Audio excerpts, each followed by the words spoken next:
tế xã hội Việt Nam VSEF 2022 là diễn đàn thường niên bàn về những vấn đề thời sự quan trọng nhất của đời sống kinh tế xã hội của đất nước. Diễn đàn do Ủy ban Kinh tế của Quốc hội, Ban Kinh tế Trung ương, Học viện Chính trị Quốc gia Hồ Chí Minh và Viện Hàn lâm Khoa học Xã hội Việt Nam phối hợp tổ chức vào Chủ nhật ngày 18 tháng 9 năm 2022 tại Trung tâm Hội nghị Quốc gia, thủ đô Hà Nội.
Có bố trí đồng hồ đếm. We have the clock provided to ensure that all the interventions are within 15-minute limit. Now I would like to invite Mr. Nguyễn Thành Phong, member of the Party Central Committee, to make presentations on the first thematic session on stepping up institutional reform, improving land-related policy, important solutions for socio-economic recovery and development. Please have the floor.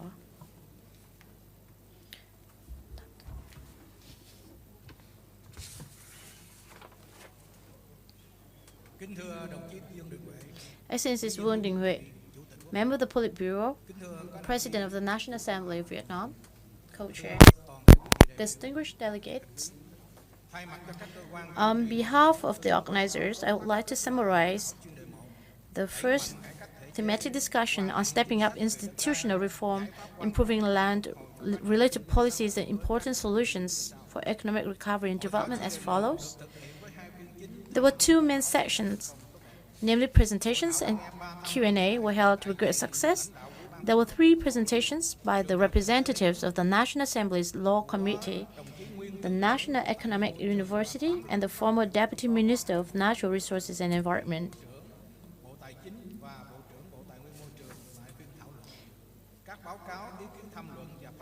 There were 8 interventions, including 2 from the Ministers of Finance and Minister of Natural Resources and Environment. The presentations and interventions focus on the key items of promoting institutional reform, improving land policies as follows. First, regarding improving lawmaking quality, ameliorating the legal system, and enhancing the effectiveness of law enforcement, achievements in institutional reforms, the perspective of international organizations and the process and a result of institutional reform in Vietnam shows that institutional reform and ameliorations are one of the strategic breakthroughs to achieve sustainable development. Law building and law enforcement are 2 key contents in institutional reform and improvement, in which building and perfecting the legal system are important groundwork for law enforcement activities, and on the other hand, law enforcement is a vivid testament to the quality of lawmaking, the compatibility of the law and life, and is an impacting process to discover the needs of law adjustment in life, thereby leading to new promulgations and amendment in the law. The work of building and enforcing the law in institutional reform and improvement in recent years has made many contributions, reflected in 4 major aspects. First, has been institutionalized in a timely, decisive manner with the guidelines and policy of the party on pandemic prevention and control, supporting the people and businesses and overcome the negative impacts of pandemic. Second, drastically review and overcome obstacles and overlaps in the legal system to remove the bottleneck, promote all the resources for development, turn changes into opportunity. Third, legislative work is renewed toward being more proactive, flexible, with the motto of the National Assembly to act to build institution and law to serve development. Fourth, the inspection and supervision of the organizations of law enforcement has been strengthened. On perfecting the land-related policy, breakthrough reforms in the amendment of the land law in the time to come will bring positive impacts, making land and important resource in economic development. It is required to enhance the role of the market in land use and management, improve the role of the owners, representative, and the state's management capacity on land, resolutely prevent and combat corruption in the land sector, requirements to ensure the harmonizations of interests between the state, investor, and people, with people at the center. There are 3 contents since as a breakthrough by the delegates. First, an important tool to demonstrate the state power, that is, planning, will needs to be renewed in both content and form, must demonstrate the powers and responsibility of law enforcement agency and thoroughly solve difficulties, problems, and shortcomings caused by planning work. Second, land valuations, or more broadly, land economic and financial work. Thirdly, the completions of a digital database and national information system on land in a centralized, unified, multi-purpose and interconnected manner. As for the land finance policy, the land finance system consists of 2 basic contents, One is that the land price set by the state must be consistent with the market value, and second, the land use system must be reformed to reflect the income of the workers and people, and at the same time use tax instruments to prevent land speculations, unused land, and land value. Thus, the issue of land price and land finance policies, in addition to tax policy, will consider and regulated in the land law, but policies on the land use tax or real estate tax, property tax, are regulated in tax law, which should be streamlined in the land law. Land finance policies.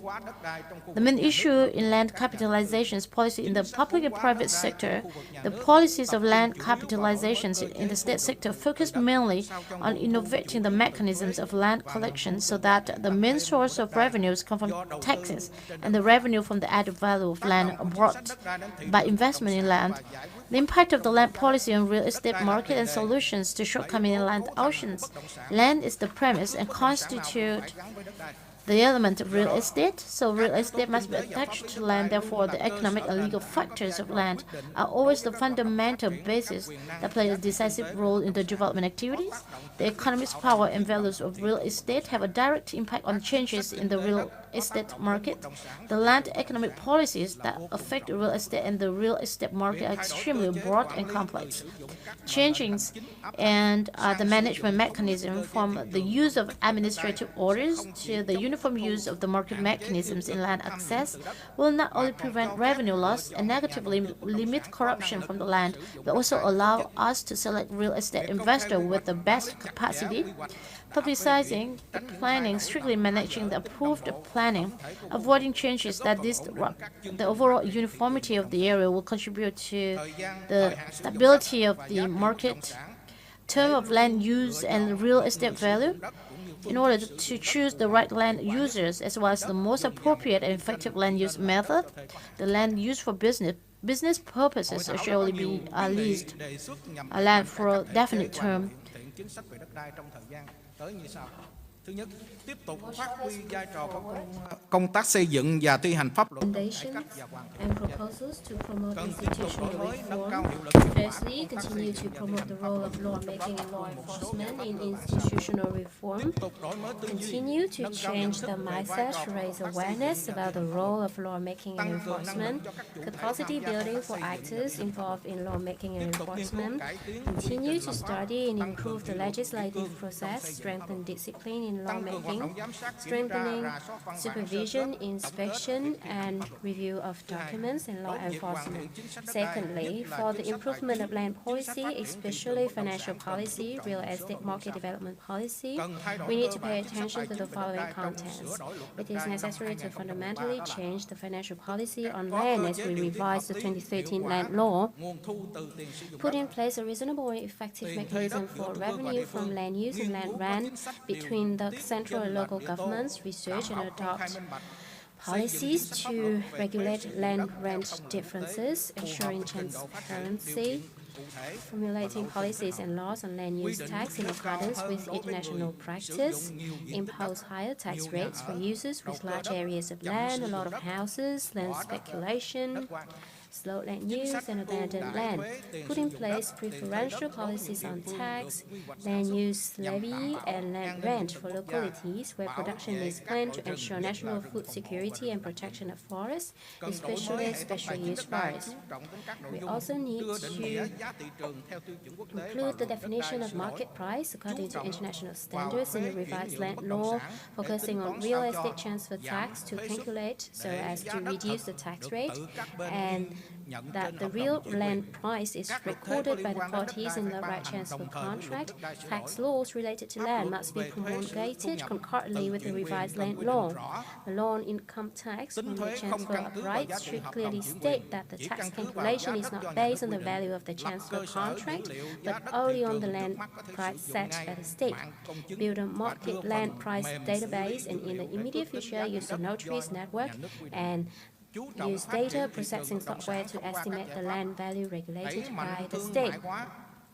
promote commercialization of land use rights, building a real estate market information system associated with land information, adopt policies to encourage the development of the land use right market, especially the agricultural land rental market, focusing on the application of modern technology and digital transformation in the state management of land, focusing on building a database and information system on land. Develop legal regulations for the management and use of land using a combination of multiple purposes. Put in place regulations on residential land in combination with trade and services, level tourism projects with spiritual and religious elements, study and stipulate the land use regime for the construction area and underground works. It is necessary to stipulate that all land and real estate transactions must be checked and authenticated through the exchange instead of using notary services like we are doing now, which only works when we need to verify a transaction that has taken place in reality. Land price mechanism for real estate market development must be determined in accordance with the market value of land and use the market mechanism in selecting investors. The state must directly implement the revoke and the compensation for site clearance according to the uniform mechanism for all real estate development. People whose land is revoked are entitled to a uniform compensation and resettlement policy, ensuring that their re-establishment is equal or better than before resettlement. Implement a mechanism to regulate the increased value of land and real estate not created by investors through a mechanism on high tax on the difference in real estate prices according to the regressive mechanism over the length of time. High taxes on the area and value of land and real estate occupied. Land use planning and plans for development of real estate works and projects must be consistent with the real estate market development strategy to ensure real estate projects are implemented on schedule and meet the demand of real estate in accordance with the scale and level of socio-economic development. Control the financial capacity of real estate developers, participate in project bidding to prevent the situation of abandoned projects. Develop capital channels for the real estate market in a sustainable way, such as corporate bonds. Your Excellency, Mr. Vương member of the Central Party Committee, President of the National Assembly, co-chairs, participants, distinguished guests, the above-mentioned elements are the real points discussed at the first thematic discussion. On behalf of the co-chairs, I would like to report to you these elements. I wish you all good health, happiness, and success. Thank you. Xin cảm ơn Phó trưởng Ban Kinh tế Trung ương Nguyễn Thành Phong với phần trình bày tóm tắt rất đầy đủ và nói nhiều ý kiến sâu sắc hữu ích trong phiên họp hội thảo chuyên đề số 1 của buổi sáng ngày hôm nay. Insightful summary of the first panel. Trân trọng kính mời ông Lê Văn Next, Lợi, I'd like to invite Mr. Lê Văn Lợi, Deputy Director of Ho Chi Minh National Academy of Politics, to deliver a briefing of the panel 2 on promoting, improving the implementation of policies to support businesses and employees, creating a momentum for production, business recovery, and sustainable development. His Excellency Vương Đình Huệ, President of National Assembly, leaders of the party, the state, distinguished guests, representatives from state agencies, enterprises, international organizations. Ladies and gentlemen, this morning in the second panel discussion on promoting the implementation of policies to support businesses and employees, creating a momentum for production and business recovery and sustainable development, experts and researchers have shared substantive issues of socio-economic development and make recommendations on how to improve enterprises' resilience and ensure social security for the people and ensure sustainable job market. A lot of challenges, opportunities and challenges, and recommendations have been put forth by the experts. Following the insightful analysis and recommendations, I would like to summarize some key points of the panel. First, the COVID-19 ravaging our economy in 2020 and 2021 has exerted negative impacts on the country's economy and exposed socio-economic shortcomings. The whole political system has worked hard to come up with solutions to support the people and at the same time curb the pandemic. The government has discussed and proposed several solutions for economic recovery, in particular Resolution 11 and Resolution 43 on monetary and fiscal policies. These policies and schemes have been carefully planned and received confidence by the people. Economic recovery is not only shown in the macroeconomic indicators, including inflation, total social investment, but also shown in the social indicators, for example, decrease unemployment rate and household poverty. However, shortcomings remain. In particular, enterprises have certain difficulties in accessing capital, like a flowing capital, increase input material cost, but reduced profits. The labor market saw challenges in recruitment, lack of quality labor sources, demand and supply imbalance, particularly in some localities' labor market and in some sectors. Coverage of Social Security remains low. Social Security agencies' network remain inactive and limited. Mechanisms to support businesses are in place, but processes and procedures are cumbersome and hindering businesses in accessing the profits. For example, lack of instructions for enterprises to register for support package, policy scale, and support scale remains uncomparable with the demand of support from enterprises and labor market. Given the shortcomings and challenges, the experts and researchers have proposed several recommendations. Some major ones are as follows. First, we need to control the pandemic, ensure macroeconomic stability, particularly financial stability, and ensure the major balances. This is key to our economic recovery and development. Secondly, we need to expedite in our clearance of blockages in administrative procedures, streamline the procedures, and increase the possibility of accessing to capital support for enterprises, especially SMEs, those in tourism, logistics, real estate, etc. Thirdly, we need to promote developing policies for a labor market that is modernized, streamlined, increase social security coverage, streamlining training programs for skilled workers, including introducing new modern training methods, expanding the scale and diversity, and align the training programs with the demands and interests of enterprises. Fourth, we need to help localities to finalize their own socio-economic development plan to ensure consistent synchronization for the locality and national development.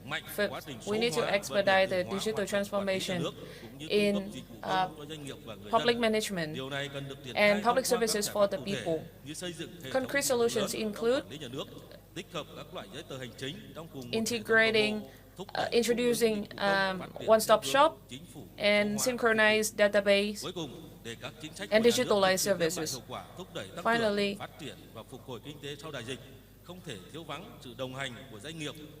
We need the companionship of the enterprises and the creativity, the wisdom of the enterprise owners.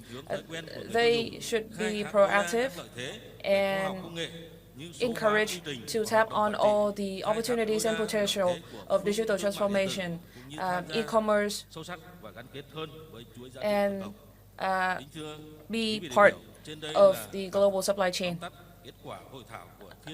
Aforementioned are all the key points that have been delivered in the second panel on fostering the implementation of policies to support business and employees, create momentum for production and business recovery and sustainable development. On the last note, may I wish distinguished guests, leaders, His Excellencies, great health, happiness, and success. And I wish our forum a great success. Thank you.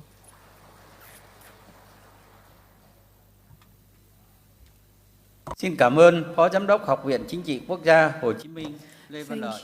Phần trình bày tóm tắt đã cho thấy những quyết sách hỗ trợ doanh nghiệp và người dân đã dần đi vào cuộc sống, góp phần tích cực trong tiến trình phục hồi và phát triển bền vững kinh tế xã hội của đất nước. Kính thưa quý vị đại biểu, tiếp theo xin trân trọng kính mời ông Trần Quốc Phương, Thứ trưởng Bộ Kế hoạch và Đầu tư trình bày bài tham luận với chủ đề bối cảnh quốc tế, tổng quan kinh tế xã hội Việt Nam năm 2022 và triển vọng năm 2023. Xin mời đại diện Ngân hàng Thế giới tại Việt Nam chuẩn bị. World Bank, please prepare.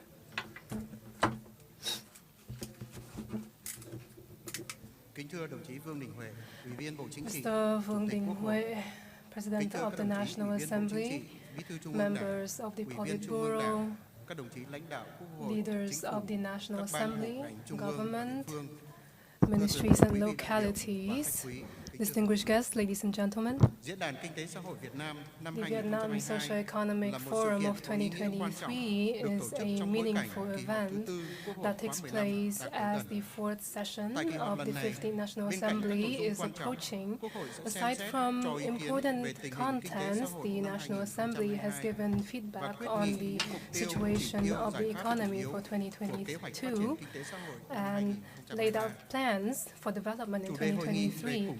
The theme on strengthening macroeconomics, promoting recovery, has shown the interest of the leaders and as well as the people as a whole as the economy continues to witness complicated developments that affect all aspects of social economy.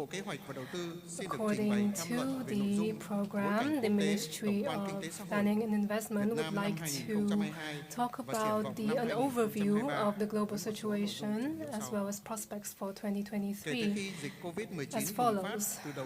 Since the emergence of the COVID-19 pandemic at the beginning of 2020, the world has faced many unprecedented issues as well as the rapid changes in policies of countries. At the beginning of 2022, despite the situation has gone under control, it's still happening complicatedly along with the Ukrainian-Russian crisis and other issues such as rising prices of energy and the reversal of policies of other countries. After being very cautious during the COVID-19 pandemic, there have been the reversals in policies which has negatively caused adverse effects to the economic growth. And there are, of course, other problems such as food security and climate change. According to our directions, the Ministry of Planning and Investment has worked with other agencies to advise and to the government on the plans of socio-economic development. And we have made assessments on emerging issues such as, first of all, is the risk of recession in major countries is becoming more apparent compared to the beginning of 2022.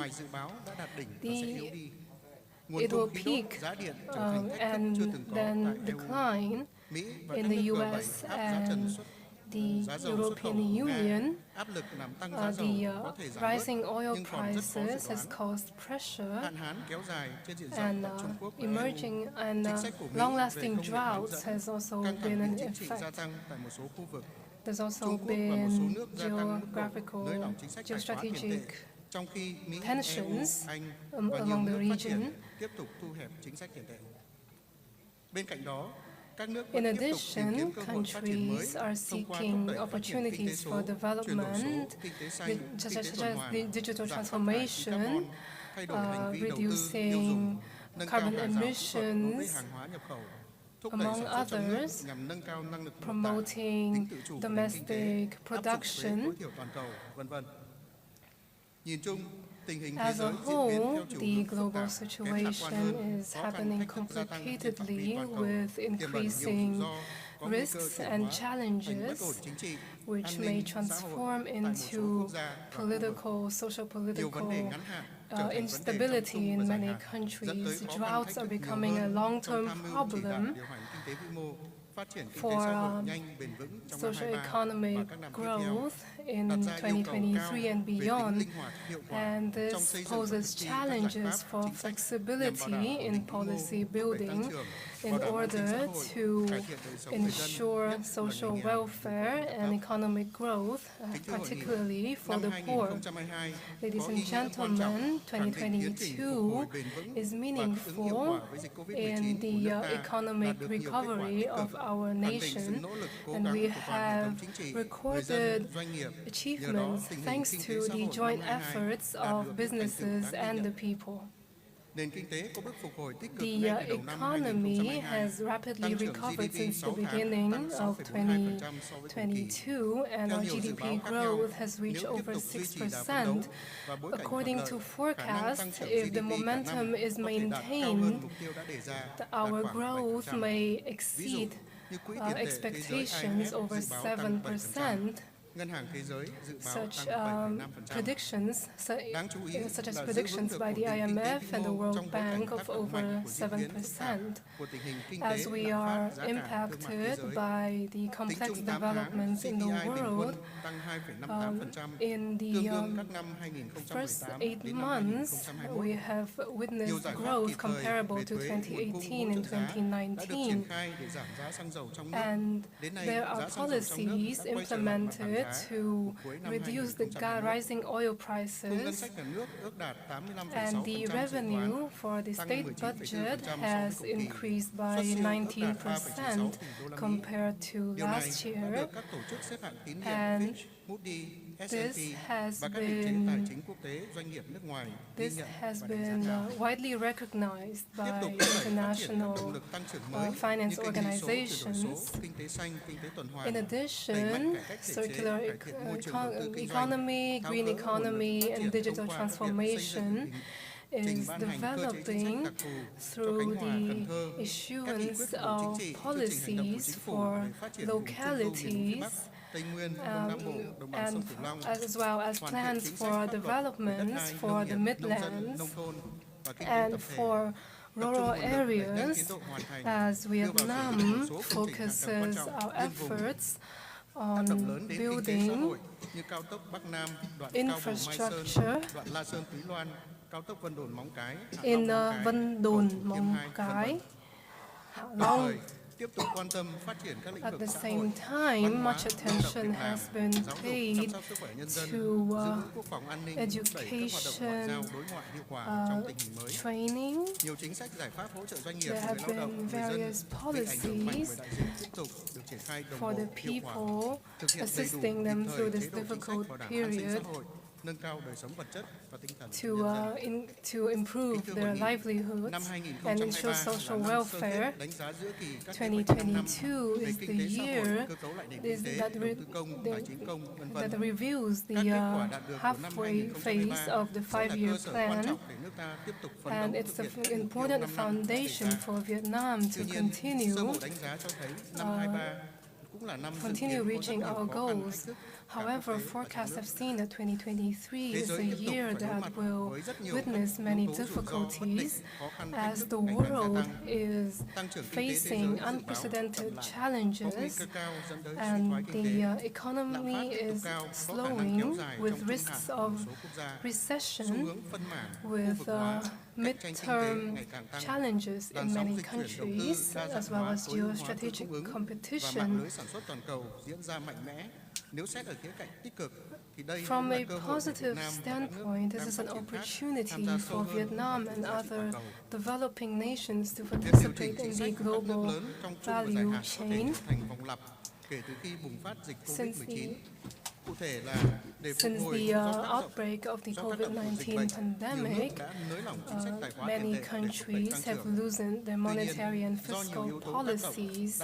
However, due to adverse effects, this has caused inflation, and many countries have in turn tightened their fiscal policies. And many economies are witnessing recession. In order to recover, countries have to return to a loosened fiscal policy. In the fourth quarter of 2022 and in 2023, the economic growth will witness more difficulties. The World Bank forecasts that the GDP of Vietnam will be at 7.5% in 2022, but in 2023 we will only be at more than 6%. And the public capital from the Socio-Economic Development Plan is being maintained, and the business environment is constantly being improved.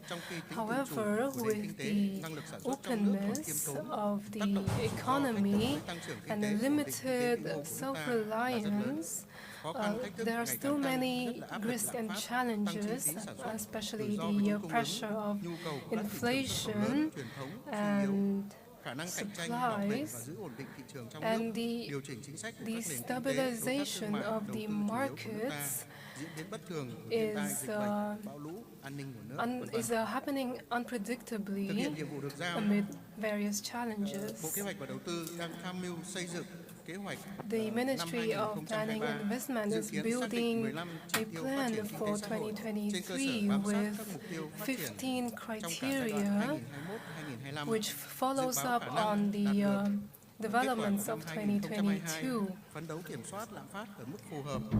to manage inflation at a reasonable rate, to further improve the lives of the people.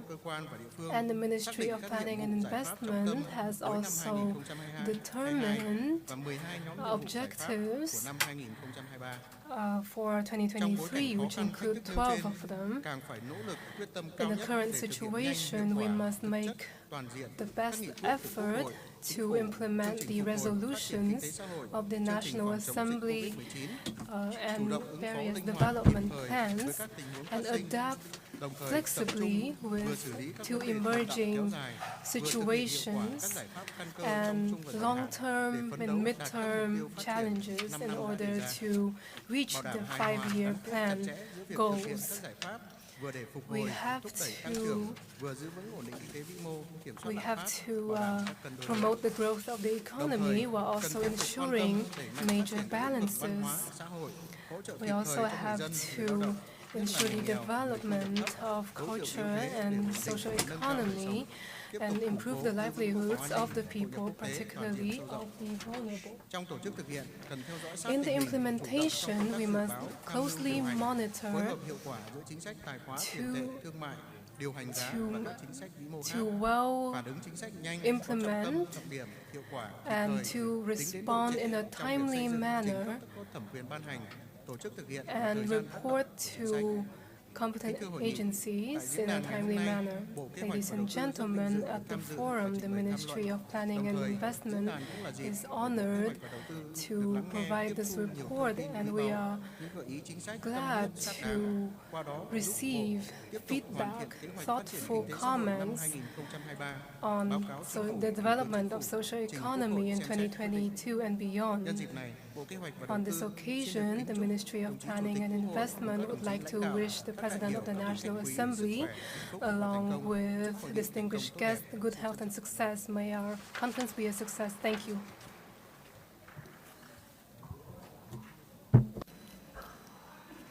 Xin cảm ơn Thứ trưởng Bộ Kế hoạch và Đầu tư. Thank you very much, Vice Trong Ministers bối of cảnh chính Planning and trị, kinh Investment. tế xã hội trên thế giới có nhiều biến Given động, the tiềm ẩn nhiều rủi complicated ro đối với nền kinh tế xã hội của Việt Nam. developments Kết in quả đạt the được trong world 8 tháng đầu năm posing đã the có risk rất nhiều to điểm Vietnam. sáng, chứng There tỏ have been sự a quyết lot tâm, of highlights in the đồng lòng first của 8 cả hệ months. thống chính trị It shows vượt the qua goodwill thách of thức, the giữ entire vững ổn định political kinh tế vĩ system mô, and the people đảm in bảo an sinh xã ensuring hội, hướng macroeconomic đến phát triển bền stability vững. towards Tiếp theo sustainable chương development. trình, xin trân And trọng now I kính would mời like to ông invite Mr. Andrea Andrea chuyên Coppola, gia kinh tế trưởng Chief Ngân hàng Thế giới, Economist trình bày of tham the luận World Bank, về to make a động lực tăng presentation trưởng kinh tế Việt Nam on năm the 2022, drivers for economic những vấn growth of đề Vietnam in xuất phát phát 2022. triển kinh tế xanh và kinh tế số. Xin mời tiến sĩ Cấn Văn Lực. Related to green and digital economy of Vietnam. Please have the floor.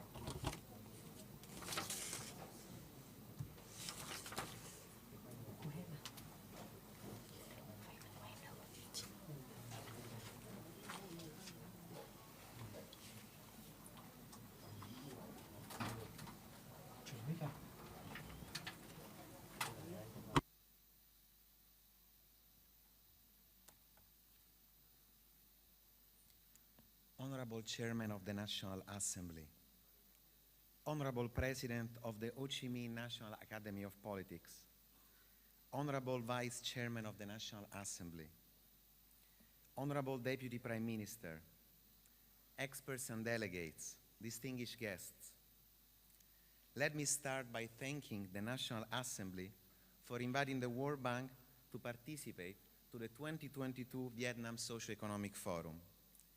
It is an honor to be here with you today and contribute to this event. I will deliver a short presentation organized around three main parts. First, I would like to offer some remarks about 2022 macroeconomic developments in Vietnam, including drivers of growth and policies to be considered to continue strengthening the country's macroeconomic stability. Second, I'd like to talk about the importance of promoting green growth and propose some suggestions for authorities' consideration. And third, I would like to make some remarks about the digital transformation agenda, which is key to boost productivity in Vietnam. So, with the first slide of the presentation, I would like to reflect on the fact that macroeconomic data suggests that Vietnam is defined a stagflation narrative of low growth and high inflation that many countries in the world are currently experiencing.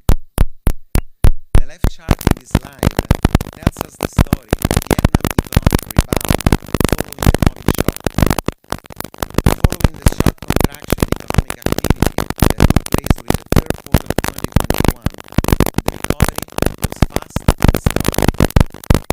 The rebound was driven by a robust growth of manufacturing exports and a strong recovery of domestic demand, particularly for services. The right chart compares inflation across countries. While inflation in Vietnam has been at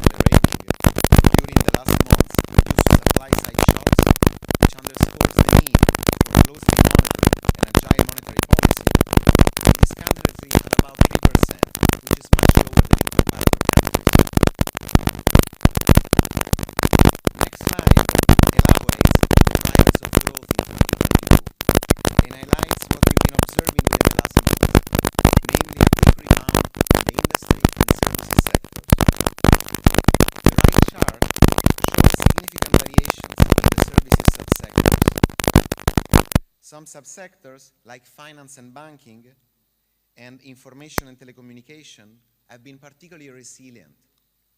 Other subsectors, like transport, storage, and retail services, showed strong recovery, whereas accommodation and catering services, which were affected the most during the lockdown, rebounded quickly, but still need to complete the recovery.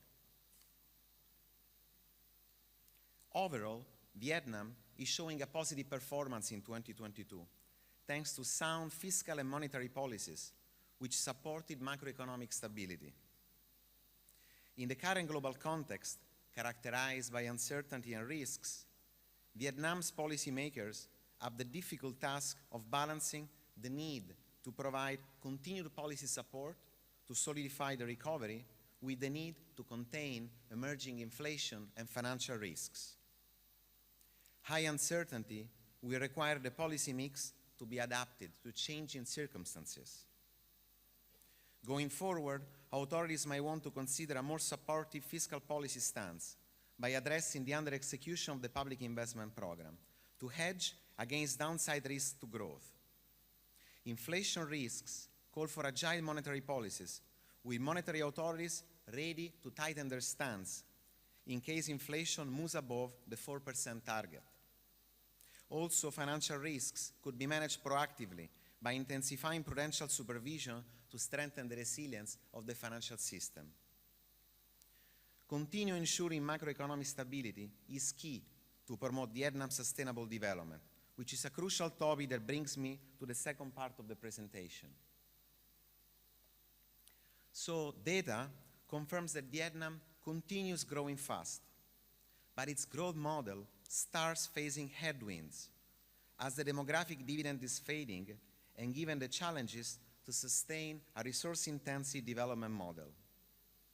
In this context, to meet its ambition of becoming a high-income country by 2045, Vietnam might want to consider updating its growth model by putting productivity growth front and center and promoting a more efficient use of the country's main assets: productive capital, human capital, and natural capital.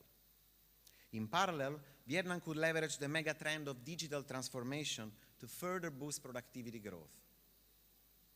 While a more efficient use of productive capital and human capital is key, today's presentation focuses on natural capital and green growth and the potential of digital transformation, as both the green transition and the digital transition will be shaping Vietnam's future.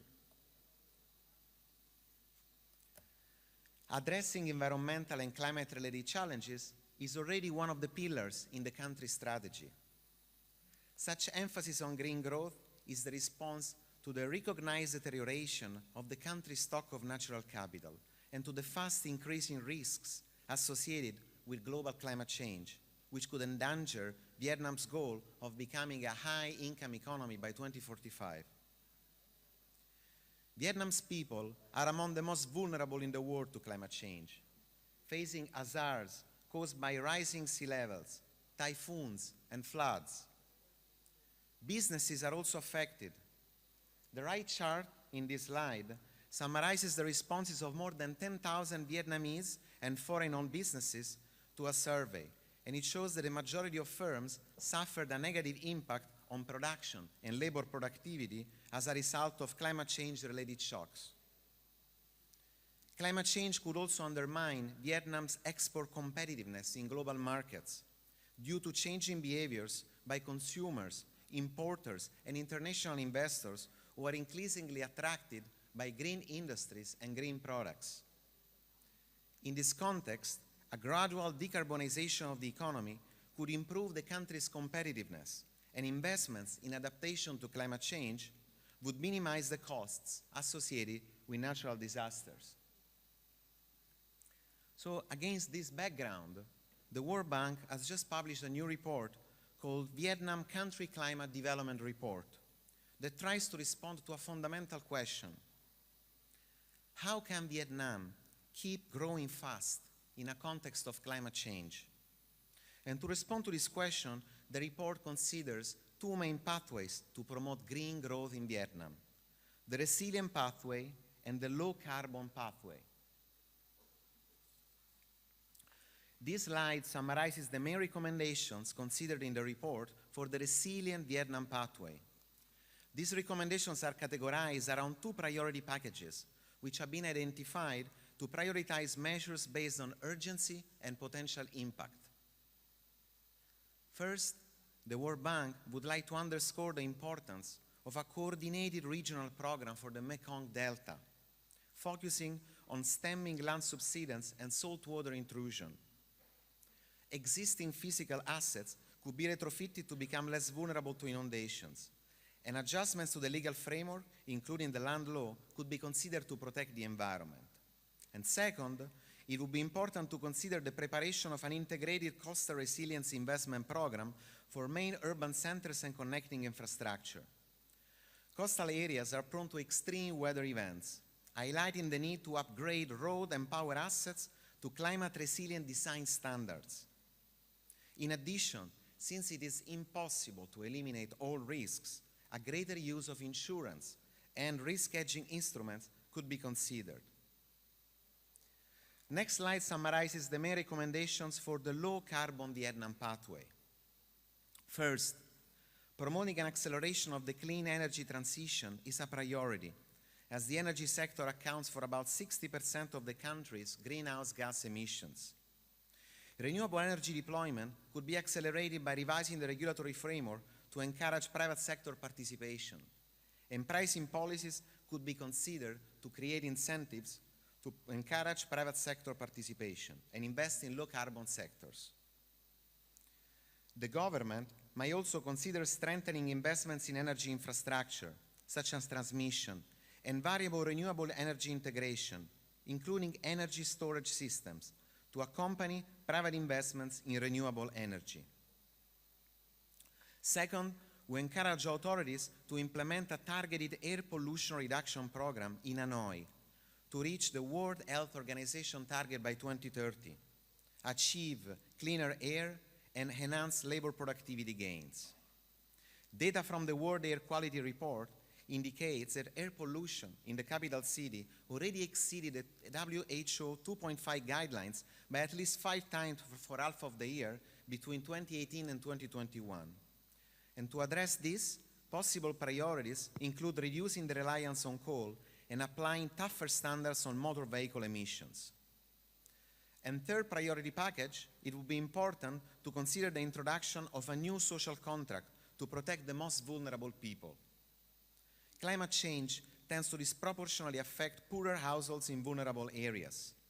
Also, some measures promoting the energy transition may have an impact on the poor, so it becomes crucial to protect the most vulnerable segments of the population. Beyond green growth, I'd like to make some remarks about digital transformation and some possible options to fully leverage the digital transition that the country is experiencing. The digital transition accelerated with the pandemic, and it is already shaping Vietnam's future.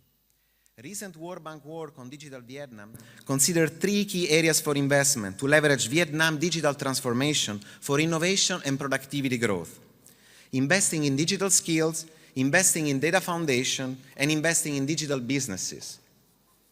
First, investing in digital skills is key. Digital literacy will become essential in the digital economy, and Vietnam faces digital skills shortages. Only 30% of students majoring in IT fully meet the IT skills demand from enterprises. And in this context, we recommend authorities to develop a national digital skills roadmap to continue investing in the quality of education and to support firms and workers in their efforts to acquire digital skills. Second, investing in data foundations, such as data infrastructure and data governance, is key. It would be important to encourage rapid adoption of 5G networks and improve cloud readiness. And further strengthening the legal framework regulating data sharing and usage and improving trust and safety in the cyberspace are also priorities. And third, I'd like to conclude my presentation underscoring the importance to support the emergence of innovative businesses that could help to boost Vietnam productivity. Greater competition could create incentives for innovation, and reducing barriers to entry, especially for companies with high technology capacity, could be an effective measure. In addition, financial support to promising startups and technology adoption programs could further promote innovation. Many thanks again for your attention and for the opportunity to participate to the Socio-Economic Forum. And I'd like to wish you great health, happiness, and success. Thank you.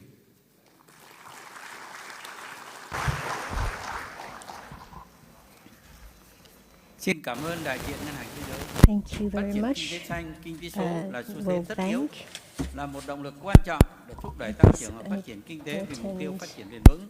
Đây cũng là những kinh nghiệm và khuyến nghị rất quý báu cho Việt Nam trong tiến trình phục hồi phát triển kinh tế số. sustainable development. It is a very Ban tổ chức thành thật xin lỗi precious các quý vị đại biểu về experience bất for tiện trong kết Vietnam. nối phiên dịch thực hiện.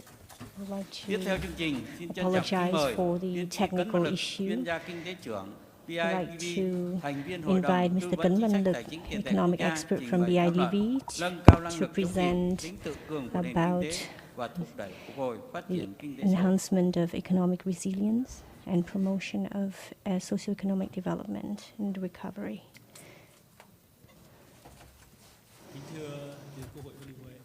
Excellency Mr. Đình Huệ and co-chairs, representatives of central and local agencies, domestic and international representatives, I would like to thank for the opportunity to speak. I was very impressed with all the topics discussed this morning, and increasing the economic resilience is of great importance. And so our presentation was submitted to earlier, and so within 12 minutes, I just want to be very brief.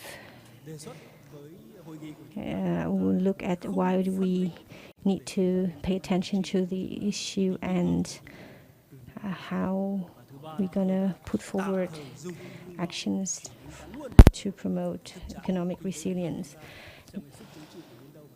We will assess the situation of Vietnam, and we propose some recommendations. The necessity of this topic, I think this is a very important. The resolution of the 13th Party Congress emphasizes the need to enhance economic resilience. And we also need to remember that the context is different from what it used to be. Many new arising problems. And so in our economic and social development, we need to include a session talking about economic resilience, and with the solutions put forward, it is hopeful that we can grasp opportunities. There are many definitions about economic resilience. There are three principles: the ability to recover, and the ability to adjust to the shocks. There are 4 different shocks. The first is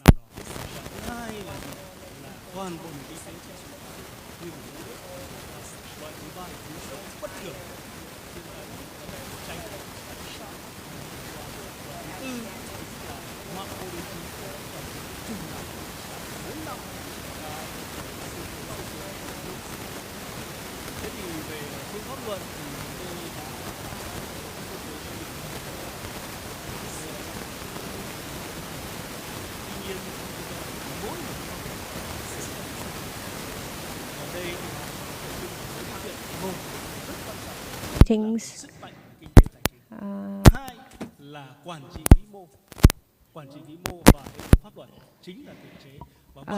according to Fitch ratings, we have However,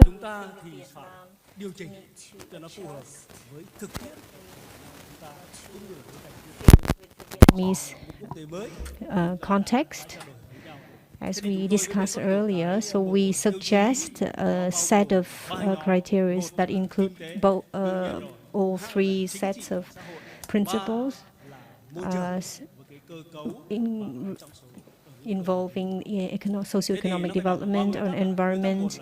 So the first principle, we need to consult learn from the good experience from the world, and second, we need to stay in line with all the climate change response, and the third, we need to be able to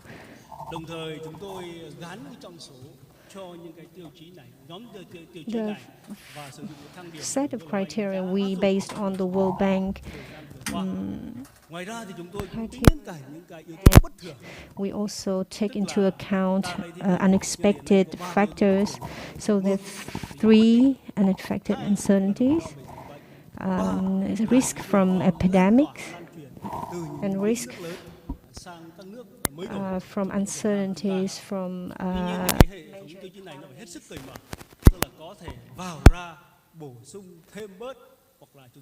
However, we should be very flexible.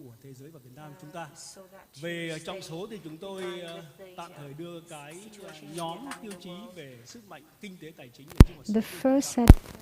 Vì sao?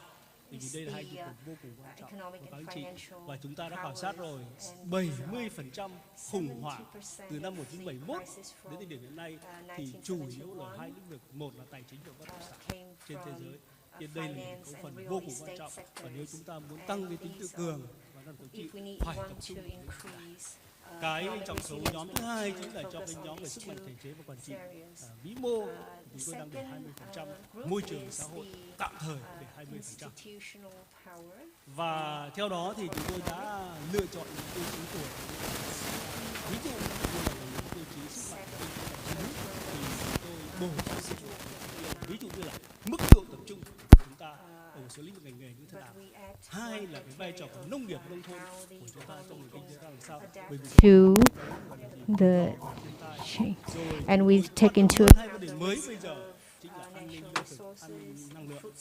và đặc biệt là cái chất lượng tăng trưởng cũng cần phải hết sức chú trọng. Ngoài ra thì cái mức độ chống chịu của khu vực tài chính. We also need to look into the resilience of the financial and banking sector, which is very important to Vietnam's economy. We introduced 5 sub-indicators in terms of institutional capacity and macroeconomy. Of course, macroeconomy governance is important.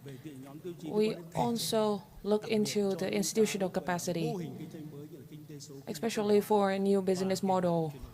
For example, green economy, circular economy, or energy transition. We also care about digital security, cybersecurity. In terms of social and economic sphere, we have 5 indicators. First one, Human Development Index, which is already in place by UN. Secondly, healthcare coverage, human resources, which focuses on capacity. We also look into climate change indicators. So overall, there are 22 different indicators. We have used this model to quantify the resilience level of Vietnam economy. So in the first group, of financial and banking power, our score is 0.33 out of 0.5. And the red highlight here means that there is room for improvement, including income per capita, financial market development, global supply chain participation level. In terms of macroeconomic and institutional capacity group, we place great importance to the institutional capacity to implement green and circular economy. Last group of environmental and socio-economic development. Three red highlights are labor skills, CO2 emissions, and global risk index. These are where Vietnam needs to work hard on. On this ground, our final scoring is 0.57 out of 1. This is upper intermediate level of the ranking. We already exclude other risks, for example, risk of pandemics, major powers impacts on Vietnam, as I have delineated before. So the final score is 0.52 after exclusion of these factors. So 0.4 to 0.6 is the intermediate, so 0.52 is like upper inter. The preliminary conclusions on resilience and self-strength of Vietnam is that we are at an upper level. However, the risk of falling down the scale, the ranking, is high. Given a lot of uncertainties we are facing and about to face. Therefore, we make 6 recommendations. First, to build a system of criteria to access and measure the resilience and self-strength of the economy. Because for now, a lot of assessment is non-criteria based and more general. Second recommendation, to strengthen policy coordination to ensure macroeconomic stability and focusing better on the quality of goods and sustainable development. Third recommendation, to improve institutional capacity to promote green, circular, digital economies, which are all trendy worldwide. And as the representative from World Bank, this is a momentum for growth to ensure that we have sustainable development in the future. Fourth recommendation, we need to have specific strategies and solutions to improve the resilience and self-reliance of the economy in the time to come. We should focus on around 7 or 8 shortcomings that I have elaborated in the previous part. Fifth recommendation, to have a specific plan to mobilize resources, including financial one, human resources, to realize the goals and objectives we have set. Final recommendation, to improve the effectiveness of education and communication by what we call circular economy culture, green economic culture, green culture. So my final conclusion today is to introduce a new initiative, and I hope that the initiative receive your attention and comments. Thank you. Thank you, Dr. Tấn with very important messages and also important recommendations to enhance economic resilience, a very fair issue that we can have further discussions. And now, may I introduce Mr. Nguyễn Xuân Thắng, President of the Ho Chi Minh National Academy of Politics, to chair the discussion session. Ladies and gentlemen, we have listened to 2 speeches summarizing the main issues of this morning thematic sessions, and we have listened to 3 different presentations outlining recommendations and proposals to enhance economic resilience, microeconomic issues.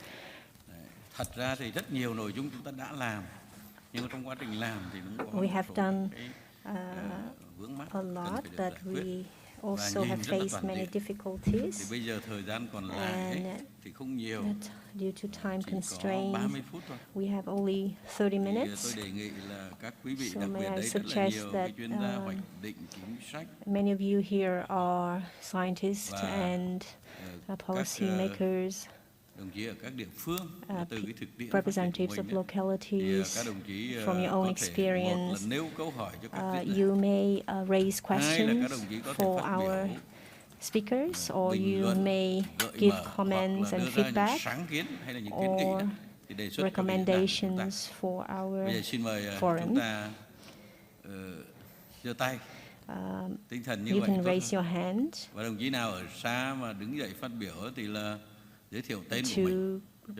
raise your question. The floor is open for your questions.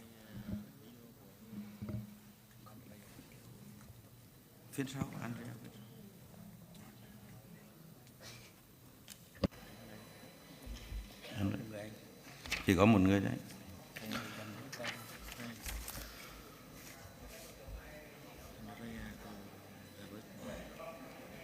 Đây, cái chương trình này không thấy.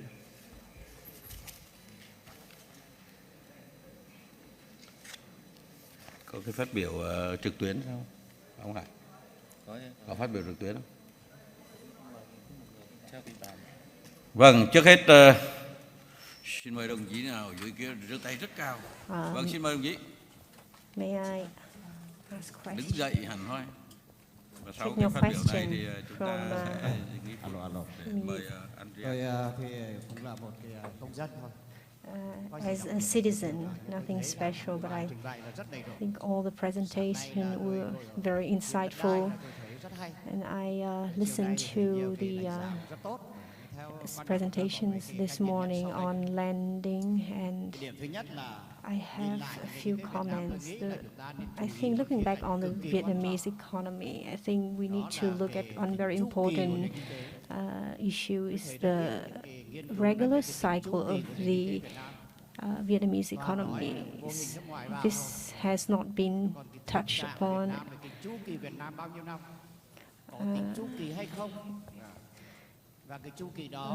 The periodically of the it has not been clear. Is that a 8 or 9 year periodically, or how to speed up the cycle, and will we get out of the cycle or stay behind?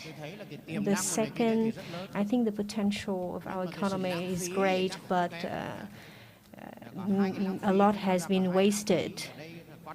Two things have been wasted: time waste,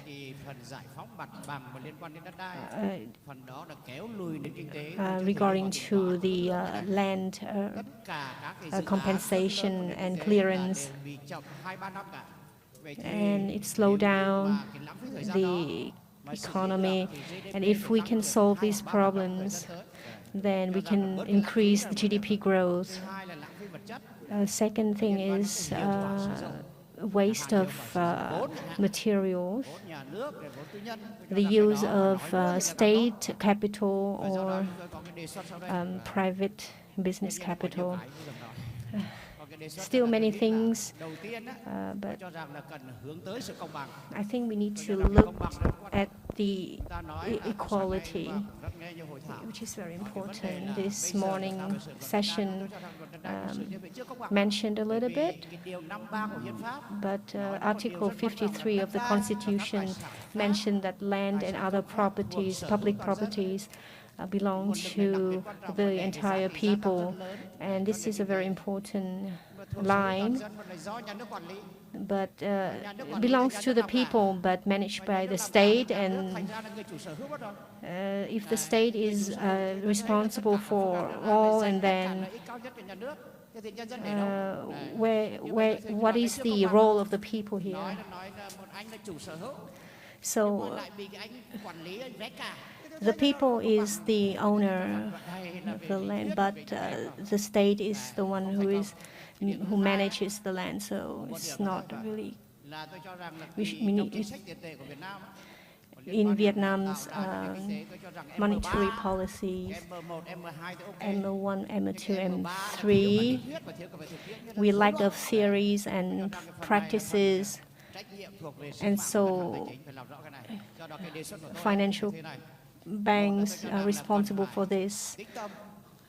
I think we need to stay calm and look at the growth model and have a full assessment to look at what growth model should we pick. So 3 breakthroughs and 7 recommendations is too much, and we need to summarize and mobilize all the potentials and reduce wastes in terms of time and the resources, especially the issue of site clearance.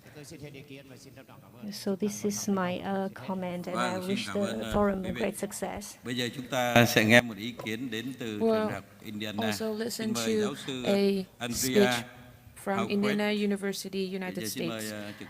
Dr. Andreas Hogreich.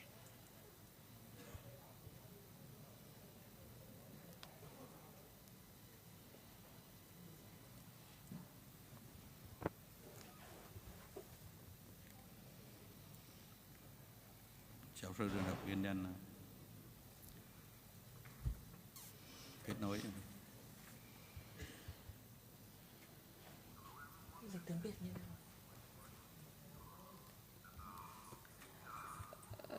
Xin kính chào các quý vị đại biểu. Xin cảm ơn ban tổ chức đã cho tôi cơ hội được phát biểu về dự báo chính sách tiền tệ tại Hoa Kỳ và tác động lên thị trường mới nổi. Trong năm 2021 và 2020 thì Cục Dự trữ Liên bang Hoa Kỳ Fed chứng kiến giá cả tăng cao tạm thời và gián đoạn chuỗi cung ứng do cung biến động. Is that tensions in the labor market are fueling further inflation, and the Fed has started to increase interest rate dramatically over the last 8 months.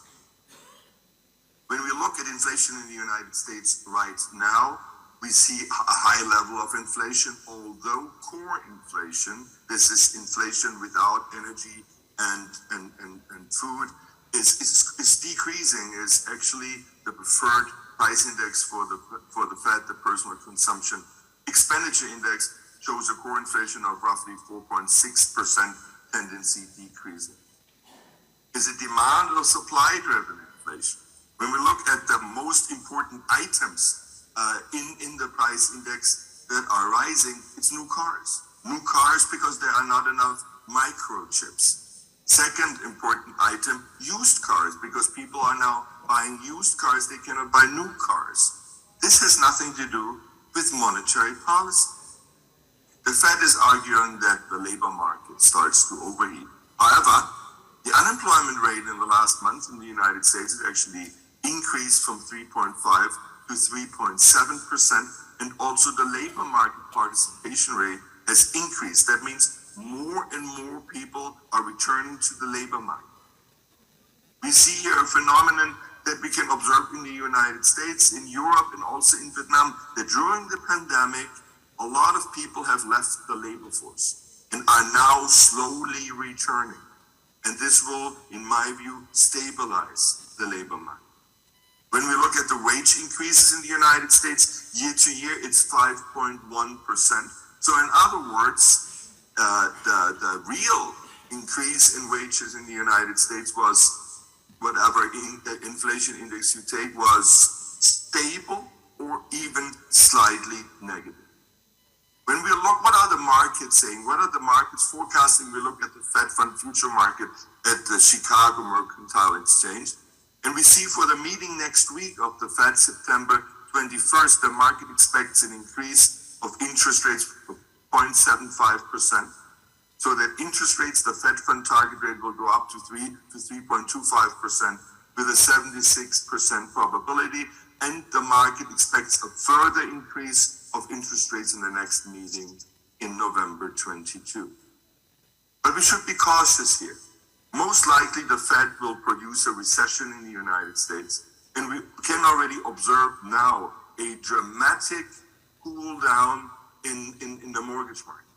And so all those factors indicate that the Fed might change its stance of monetary policy already in the second part of 2023.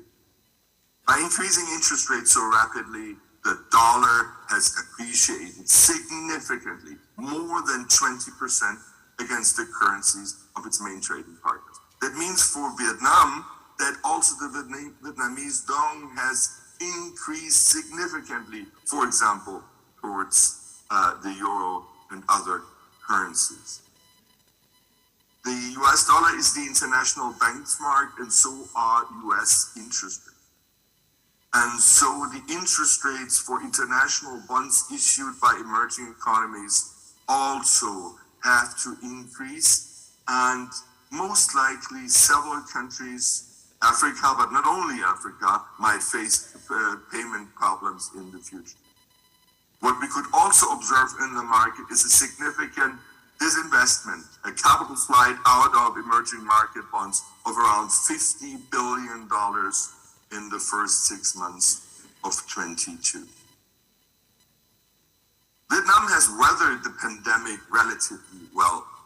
The economic growth for 2022 is expected to be clearly above 6%, and inflation is under control, particularly core inflation is low and stable. The exchange rate of the Vietnamese dong against the dollar is a very sensitive asset price. And therefore, I would not recommend a strategy of depreciation of the dong against the dollar, because this would risk financial sector stability. While macroeconomic stability should be the main policy objective, in my view, at this stage, I do not necessarily recommend an increase in interest rates or use that instrument very cautiously. Rather, use potential fiscal spending to stabilize economic expectations. As I mentioned earlier, I expect already in the second half of 2023, the Fed to change its stance of monetary policy, probably start to decrease interest rates and take away pressure from emerging market economies. Thank you very much. Xin cảm ơn giáo sư Andrea Ausket. Phải nói rất là am hiểu về thực tế của kinh tế Việt Nam. Thank you, Dr. Andrea Hauskech, for your deep understanding of Vietnam's economy and your the overview of the current economy of U.S. Soaring inflation, increasing unemployment rate, interest rate has raised and continue to rise. So recession is looming while inflation continues to rise. And according to your recommendation, we need to be conscious, careful about the monetary policy. And I think the recommendation is actually we need to synchronize all policies. Now we want to listen to an opinion from enterprises on business recovery prospects, and especially how to overcome the challenges in accessing support policies and support packages, particularly following the National Assembly Resolution 43. I'd like to invite Mr. Lê Tiến Trường, Chairman of Board of Directors, Vietnam Textile Corporation. National Assembly President, His Excellency, distinguished guests, ladies and gentlemen, as one of the major key corporations in Vietnam, I'd like to report progress in the textile industry, challenges in the time to come, and recommendations of solutions, especially in export industry. For export industry in general, growth depends on the global demand. In 2021 and first 8 months of 2022, we saw good growth and well exploitation of potential and opportunities. In the first 8 months of 2022,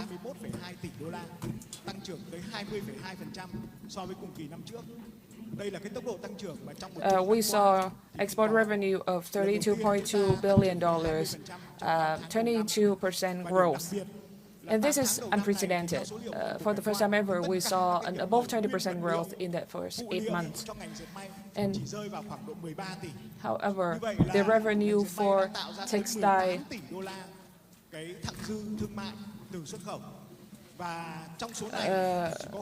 saw 18 billion trade surplus. So 5 billion is to pay the workers, and 12 billion is for purchase of materials.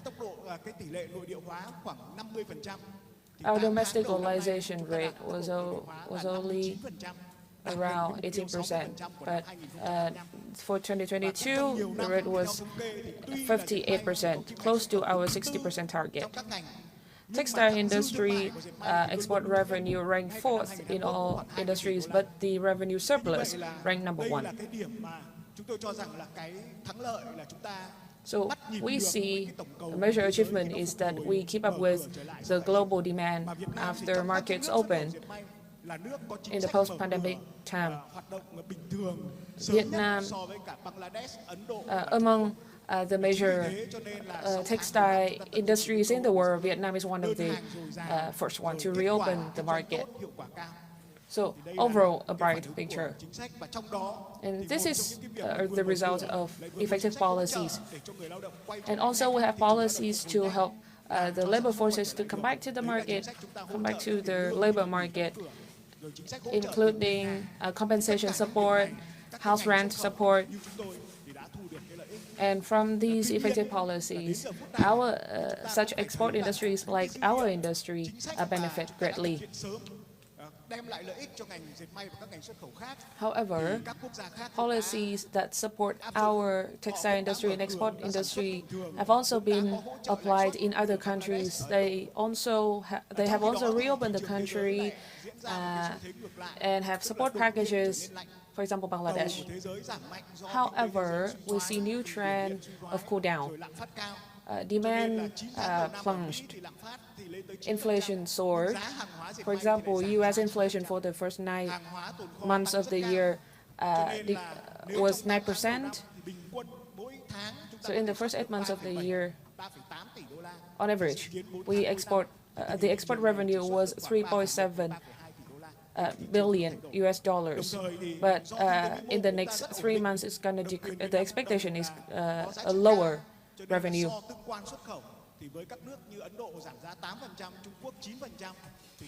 This textile industry is a high-value export industry, and while India or other countries decreased 8 or 9% of the output price, we saw major loss. And as the report by the Ministry of Planning and Investment, we saw sluggish growth and gloomy prospects. So we have some recommendations for the textile industry, an industry with a good surplus. First of all, we need to identify priorities. Priorities should be identified based on the potential of trade surplus. And secondly, the possibility of labor use. And thirdly, possibility of increasing localization and improving the overall business environment. Not just the businesses inside the industry, but other industries also. We see challenges in the sense that we enjoy tax-free imported material, but if we buy materials from local businesses, we have to incur VAT and income taxes. So it's more expensive.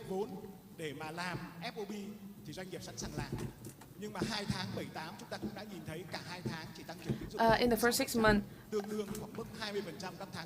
we saw 9.3% credit growth, which is convenient and conducive to FOB. However, in the July and August, the credit growth was just 0.6%. So enterprises got struggled with getting new deals and making added value. So the recommendation is to exemption of VAT and export tax when we buy materials from local markets.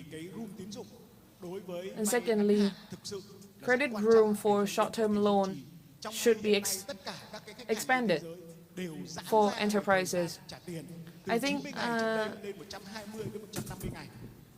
enterprises in the world are enjoying incentives, for example, from 90 days of repayment to 120 days. But in Vietnam, we don't have flowing capital, and we have limited credit room. So, and given the difficult time, the profitability is low, and banks are more reserved in providing credit. So overall, this is very hard for enterprises. Moreover, in the medium-term picture, we're enjoying the 2% interest rate,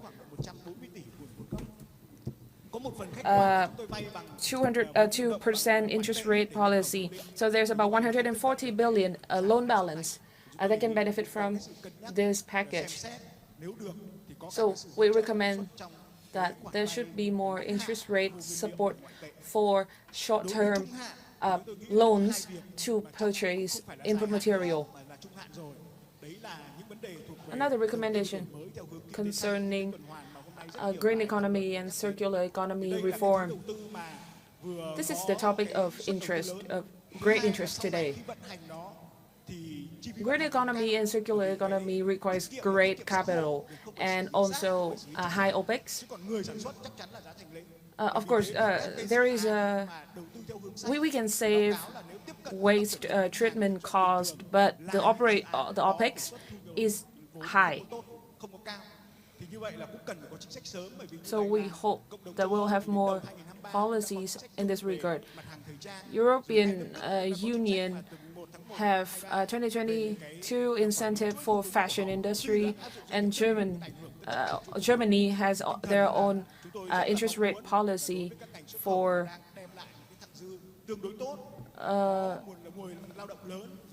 their manufacturing. So we hope that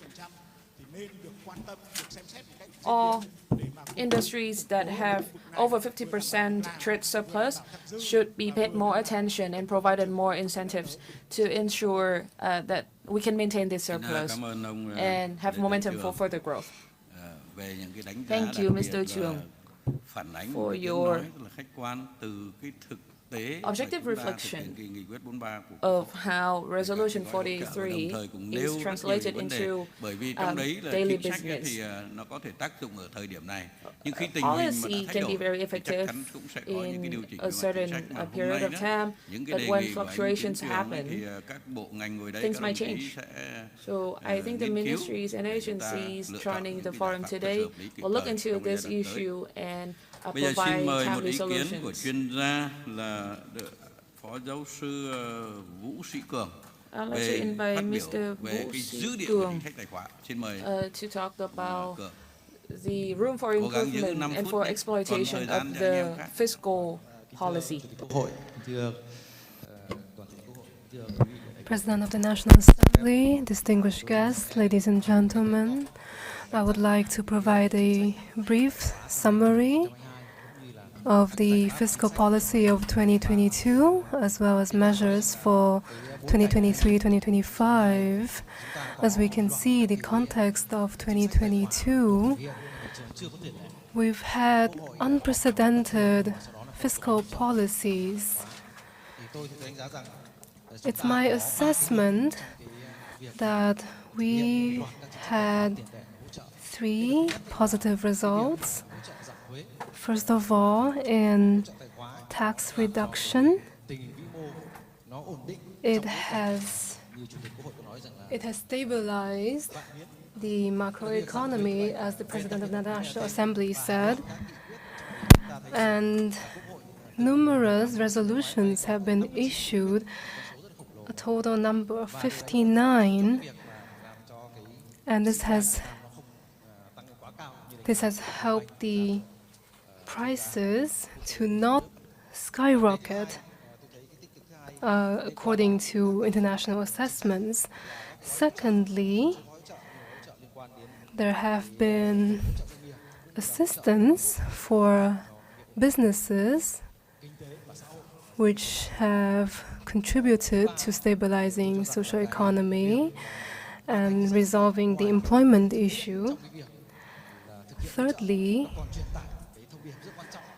this shows Vietnam's determination in stabilizing our policy, and this shows the great cooperation between various agencies. However, from 2023 to 2025, there are going to be a number of issues from implementing the assistance.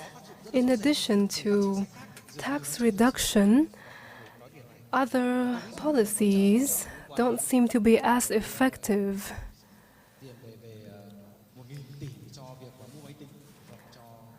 However, 1 trillion has been invested into the purchasing computers. Secondly, there have been challenges in the upcoming period, and we all know that Resolution 43 was issued very urgently at a time when there have not been unprecedented crises, as well as shocks and inflation effects from other countries, and I believe there need to be certain adjustments in policies for 2023-2025. As a suggestion put forth by the professor from the US, I believe economic policies need to be adjusted as necessary. Particularly in public investment, this requires a great deal of preparation, and in the years 2023 to 2025, this poses a question that requires the assessment of localities. As for the fiscal potential, according to my calculations, there are potential as our state budget revenue is around 11%. This is a decrease compared to previous years. If we compare it to the current GDP, it's quite limited compared to our previous revenue. And I believe that the number of 15% is rather cautious and needs to be expanded. And we need to focus on policies that are easy to implement and highly effective. And we must also work on the policies that we have postponed, such as the salary increase for public servants. And it's there's also the issue of public debt. It can be said that in Vietnam there is a demand for further loosened fiscal policies to alleviate this issue. We have a number of 2% of public debt assistance, that is an equivalent of 2 trillion. This is the total amount of credit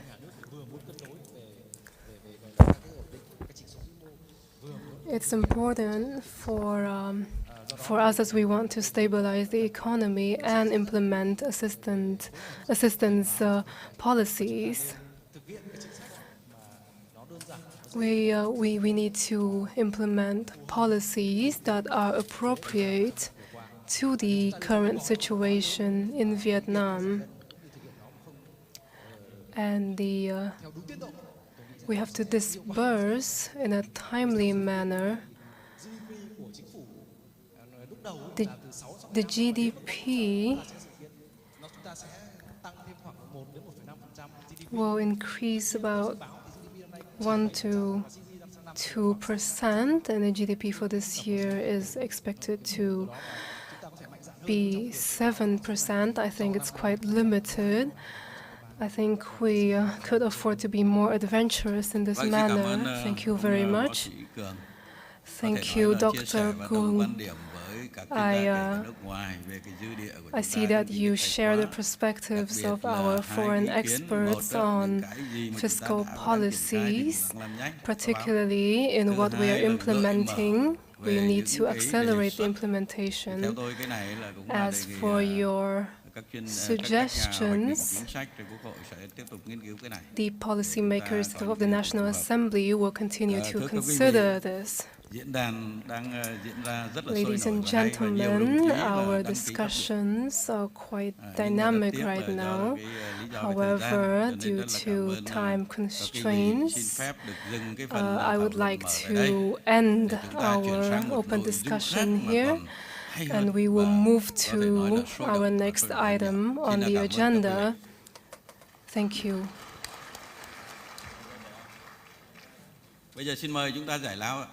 Now we shall take a break for 15 minutes.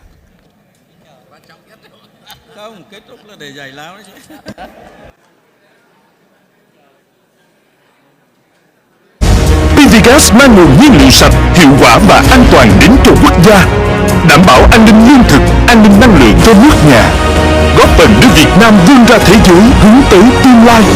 PVGas, năng lượng khơi nguồn đổi mới.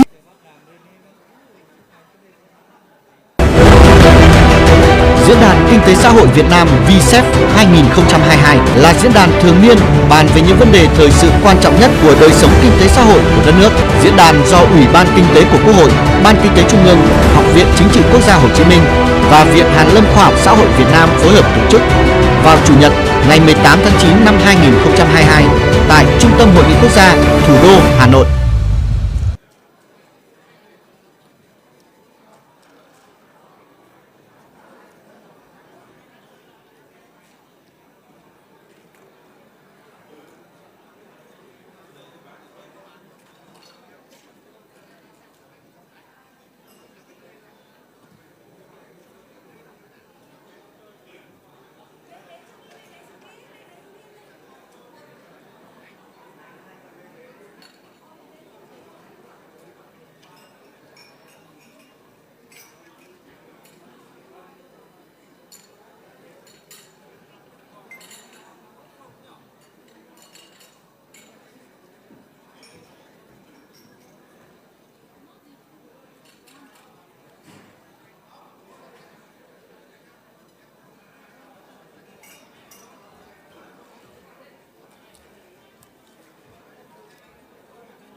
Bê ghế lên trước đã.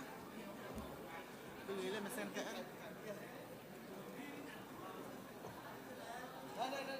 Nào.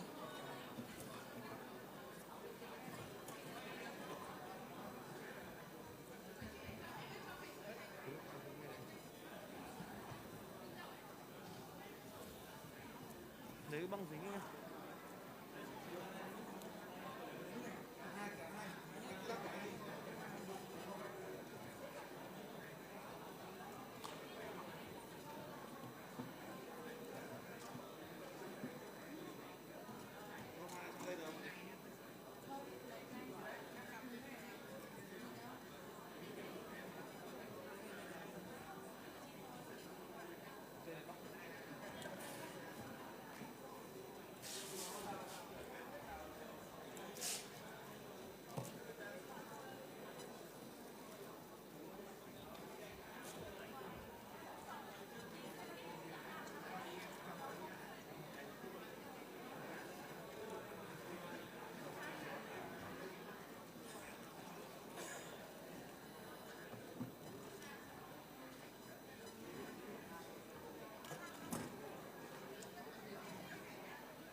Lô 1 2 3 4 5 6 7 8 9 10.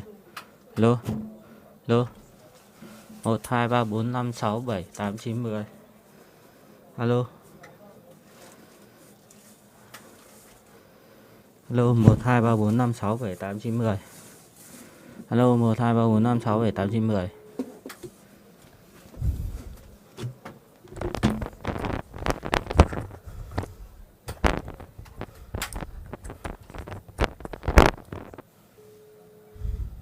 Alo 12345678910.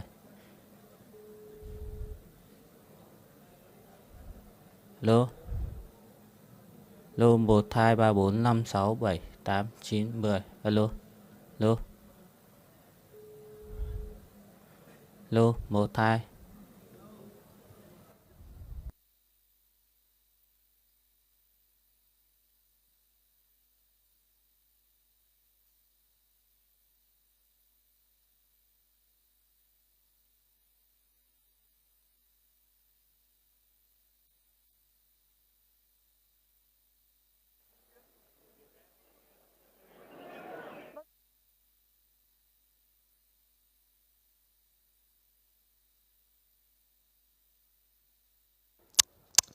Hey, Six adjust. 1 ơi 1 2 3 nhá. 9 10 1 12.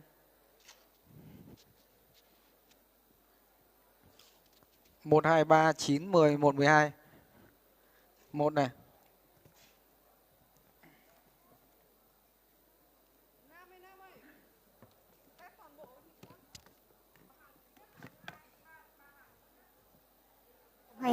Hiện nay sự kiện kinh tế lớn nhất trong năm đang được livestream trên nền tảng số của truyền hình Quốc hội Việt Nam. Và nếu như sáng nay tại hai phiên chuyên đề song song thì các đại biểu đã thảo luận hết sức sôi nổi về những vấn đề liên quan đến luật đất đai hay là các giải pháp để hỗ trợ doanh nghiệp tiếp cận với những cái gói chính sách đã được để những gói chính sách mà doanh nghiệp được hỗ trợ để làm sao mà phục hồi phát triển bền vững. Và trong phiên chuyên đề thứ hai cũng như trong phiên chuyên đề buổi chiều ngày hôm nay thì chúng tôi có trao đổi trực tiếp với Phó Giáo sư Tiến sĩ Đinh Trọng Thịnh, chuyên gia kinh tế Học viện Tài chính ạ. Trước tiên thì xin được cảm ơn Phó Giáo sư Tiến sĩ Đinh Trọng Thịnh đã dành thời gian với chương trình của chúng tôi ạ. Và nếu như được nói là trong cả cái chuyên đề buổi sáng ngày hôm nay cũng như trong buổi chiều ngày hôm nay thì chúng tôi thấy một cái quan điểm rất là lớn, đó là cái triết lý dĩ bất biến ứng vạn biến đã được đưa ra. Vậy thì đối với điều hành chính sách vĩ mô thì quan điểm này được áp dụng như thế nào ạ? Trước hết chúng ta biết rằng là đối với cái diễn đàn kinh tế xã hội ấy, là chúng ta có hai cái mảng, đó là phát triển kinh tế và xã hội, và nó phù hợp với cái mục tiêu của Quốc hội đã đề ra và nó quan tâm một cách đầy đủ toàn diện đến cái sự phát triển kinh tế xã hội của cả đất nước. Và rõ ràng trong cái điều kiện mà cái nền kinh tế thế giới nó thay đổi hàng ngày hàng giờ và theo những cái chiều hướng có cái phần tiêu cực, đó là lạm phát rất cao. Các cái quốc gia hầu hết nâng cái lãi suất và cái tốc độ tăng trưởng thì nó lại cũng không được như mong muốn và nó chậm hơn cái dự báo của các cái nhà kinh tế, và từ đó nó tác động rất nhiều chiều đến cái kinh tế Việt Nam. Tuy nhiên trong cái diễn đàn này chúng ta mong muốn lấy cái ổn định, lấy cái cải cách thể chế để từ đó làm sao ổn định được cái kinh tế vĩ mô, góp phần hồi phục và tăng trưởng cái nền kinh tế của chúng ta, trên cơ sở đó ứng phó với mọi cái thay đổi cả trên trường quốc tế lẫn cái thay đổi ở trong nước, để mà đảm bảo rằng cái môi trường sản xuất kinh doanh của chúng ta ngày càng tốt hơn, các doanh nghiệp vẫn được hỗ trợ và các cái cân đối lớn của nền kinh tế thì vẫn giữ được cái bền vững nhất định. Và rõ ràng cái này cần có cái sự phân tích mổ xẻ để xem xét để chúng ta có thể là thay đổi các cái cơ chế, cái thể chế, nhưng nó phải đảm bảo ổn định được cân đối vĩ mô, và từ đó chúng ta mới có cái sự kích thích tăng trưởng hoặc là có những cái chiều hướng mà tác động để mà thích ứng với cái nền kinh tế thế giới. Và ổn định kinh tế vĩ mô cũng chính là một chủ đề lớn của diễn đàn ngày hôm nay. Và nếu như theo dõi thì chúng tôi cũng được biết là trong phiên sáng ngày hôm nay tại phiên chuyên đề 2 thì cũng có nhiều ý kiến trong cái phiên thúc đẩy giải pháp hỗ trợ doanh nghiệp ạ. Nhiều ý kiến cho rằng là hiện nay từ chính sách đến cuộc sống đang còn một cái khoảng cách rất là xa, hay nói hàm ý là hiện nay hai chữ C, chính sách và cuộc sống, đang chưa đến gần với nhau và doanh nghiệp thì chưa tiếp cận được vào chính sách. Vậy thì theo ông, đây có phải là một cái rào cản lớn cho quá trình phục hồi và phát triển bền vững hay không? Thực ra ấy, thì chúng ta cũng biết rằng là cái việc mà ổn định kinh tế vĩ mô ấy, nó có ý nghĩa cực kỳ quan trọng, mà trong đó ấy, chúng ta đã phải dồn lực cả về chính sách tài chính tiền tệ, để từ đó giữ vững cái giá trị đồng Việt Nam và thậm chí là nâng cao cái giá trị đồng Việt Nam so với các đồng tiền khác trong cái nền kinh tế này. Và trên cái cơ sở đó chúng ta lại hỗ trợ các cái doanh nghiệp bằng cái việc là chúng ta không tăng lãi suất và thậm chí là tìm cái cách để mà giảm cái lãi suất trong cái khi mà lãi suất của cả thế giới đều tăng, phải không ạ? Hay khi mà cái áp lực tăng cái đồng Việt Nam rất lớn, giảm tăng cái giá đồng đô la rất lớn và giảm cái giá trị đồng Việt Nam, thì chúng ta đã cố gắng điều chỉnh để mà đáp ứng được cái yêu cầu đó, và từ đó giúp cho cái quá trình hồi phục và tăng trưởng của các doanh nghiệp trong nền kinh tế quốc dân là rất tốt. Tất nhiên cái việc mà chúng ta thiết kế cái gói 430.000 tỷ ấy, vâng, thì nó là một trong những cái gói rất là lớn và với một cái thời gian rất ngắn. Do đó cho nên có những cái chính sách mà chúng ta đã có cái thực hiện và có cái yêu cầu nó đáp ứng cái yêu cầu chung, nhưng cũng có những cái chính sách nó chưa thực sự đi vào đời sống thực tế như mong muốn. Nhưng mà thời gian thì nó cũng chỉ có hạn thôi, và vì thế cho nên chúng ta sẽ cố gắng làm thế nào để trong những cái tháng cuối năm 2022 này và trong cái năm 23 chúng ta thực hiện một cách tốt nhất các cái gói mà Quốc hội và Chính phủ đã đề ra để giúp cho cái quá trình hồi phục và tăng trưởng tốt hơn. Mặc dù như chúng tôi đã đánh giá là hiện nay các cái doanh nghiệp trong nền kinh tế quốc dân của chúng ta về cơ bản đã hồi phục và tăng trưởng tương đối tốt, và nó góp phần làm cho cái tăng trưởng xuất khẩu của chúng ta đạt đến 17,5% trong 9 cái tháng đầu năm nay, và cái tăng trưởng nhập khẩu cũng khoảng độ 14%. Rồi nó góp phần tăng trưởng cái sản xuất công nghiệp khoảng độ 12%. Tức là nó đã quay lại cái mức gần như của cái năm 2019. Và rõ ràng là với cái việc mở cửa cái lĩnh vực dịch vụ, cái tăng trưởng của dịch vụ nó rất cao, 40%, hơn 40%. Thì rõ ràng đang làm cho cái hy vọng cái tăng trưởng trong cái năm 2022 của chúng ta sẽ tốt hơn. Vâng ạ. Có thể nói Phó giáo sư tiến sĩ Đinh Trọng Thịnh là một người đã theo dõi cũng như là đã đóng góp ý kiến tham mưu chính sách cho rất nhiều chương trình diễn đàn kinh tế của Quốc hội. Vậy thì ở mỗi thời điểm thì chúng ta đều có một cái nội dung khác nhau, và thời điểm này được lựa chọn đó là những cái chính sách liên quan đến luật đất đai. Vậy thì từ phía chuyên gia Đinh Trọng Thịnh thì ông có đóng góp như nào để chúng ta sửa đổi luật đất đai trong thời gian tới ạ? Trước hết thì chúng tôi cũng nói rằng là chúng ta trong cái diễn đàn này là mong muốn thay đổi các cái cơ chế chính sách và thay đổi các luật pháp để từ đó đảm bảo cái nền kinh tế của chúng ta thích ứng với một cái giai đoạn phát triển cao hơn của cái nền kinh tế.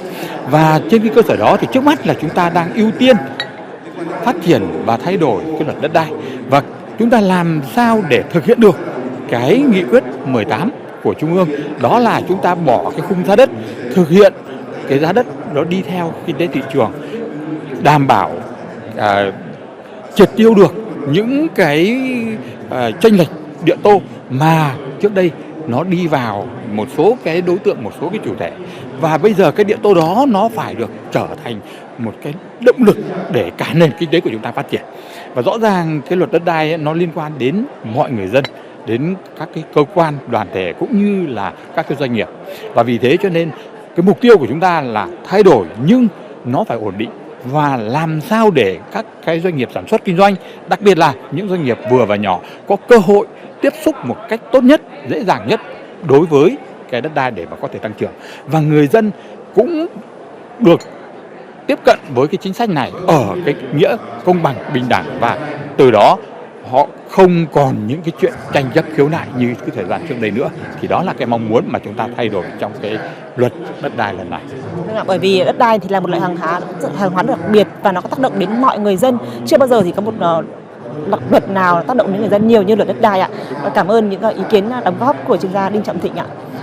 Vâng, thưa quý vị, vừa rồi là những đóng góp chia sẻ ý kiến bên hành lang của chuyên gia Đinh Trọng Thịnh về những nội dung được bàn thảo trong ngày hôm nay liên quan đến luật đất đai, liên quan đến chính sách tài khóa tiền tệ này, và liên quan đến cả những cái vấn đề nóng của nền kinh tế khác. Và trong buổi chiều ngày hôm nay thì chúng ta đã đi được một nửa chặng đường của Diễn đàn Kinh tế Xã hội Việt Nam 2022, VSET 2022 tại Trung tâm Hội nghị Quốc gia Hà Nội, và mọi nội dung thông tin của diễn đàn đang được chúng tôi tường thuật trực tiếp trên các livestream trên các nền tảng số của Truyền hình Quốc hội Việt Nam ạ. Một lần nữa xin cảm ơn quý vị khán giả. Mời quý vị tiếp tục theo dõi những chương trình của chúng tôi ạ.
Vâng, thưa quý vị đại biểu, bây giờ đã là 15 giờ 30 để chuẩn bị cho phiên tọa đàm cấp cao. Kính mời tất cả quý vị đại biểu còn đang ở ngoài hành lang, chúng ta nhanh chóng vào hội trường ổn định chỗ ngồi để chúng ta có thể bắt đầu đúng giờ phiên tọa đàm cấp cao của Diễn đàn Kinh tế Xã hội ngày hôm nay.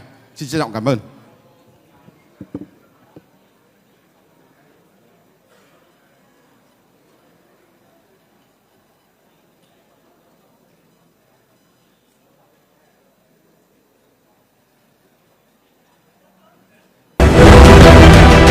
Diễn đàn Kinh tế Xã hội Việt Nam VSEF 2022 là diễn đàn thường niên bàn về những vấn đề thời sự quan trọng nhất của đời sống kinh tế xã hội của đất nước.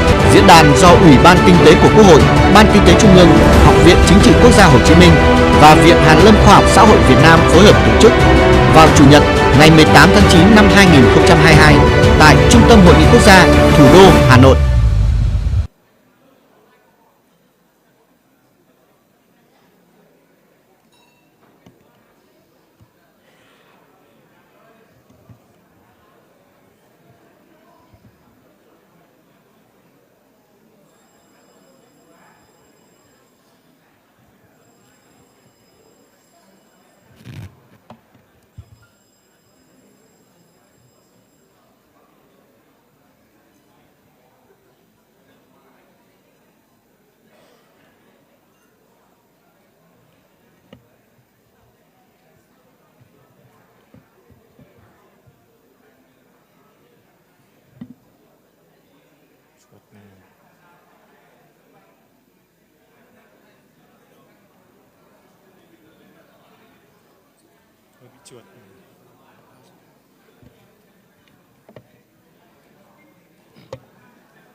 Dạ, kính thưa các quý vị đại biểu, tiếp theo chương trình, xin kính mời các quý vị cùng trao đổi, thảo luận các nội dung với chủ đề củng cố nền tảng kinh tế vĩ mô, thúc đẩy phục hồi và phát triển bền vững tại phiên tọa đàm sẽ diễn ra ngay sau đây. Your Excellencies, distinguished guests, ladies and gentlemen, following the program, we would like to invite you to the high-level seminar on the topic Reinforcing the Macroeconomic Foundation, Promoting Sustainable Recovery and Development. Tôi xin được trân trọng giới thiệu và kính mời ông Vũ Hồng Thanh, Ủy viên Ban chấp hành Trung ương Đảng, Chủ nhiệm Ủy ban Kinh tế của Quốc hội. Ông Phạm Thanh Hà, Phó Thống đốc Ngân hàng Nhà nước Việt Nam. May I introduce Mr. Vũ Hồng Thanh, Chairman of the National Assembly Committee on Economic Affairs, Mr. Phạm Thanh Hà, Deputy Governor of State Bank of Vietnam, Mr. Nguyễn Đức Chi, Deputy Minister of Finance, Mr. François Penchol, Chief Representative of IMF in Vietnam and Laos, Dr. Trương Văn Phước, former acting president of the National Financial Supervisory Commission, Dr. Võ Trí Thành, former deputy director of the Central Institute for Economic Management, CM. I'd like to invite all distinguished panelists to proceed to the Dow table to take part in the discussion and invite Mr. Lê Quang Minh, General Director of National Assembly Television, to moderate the high-level session.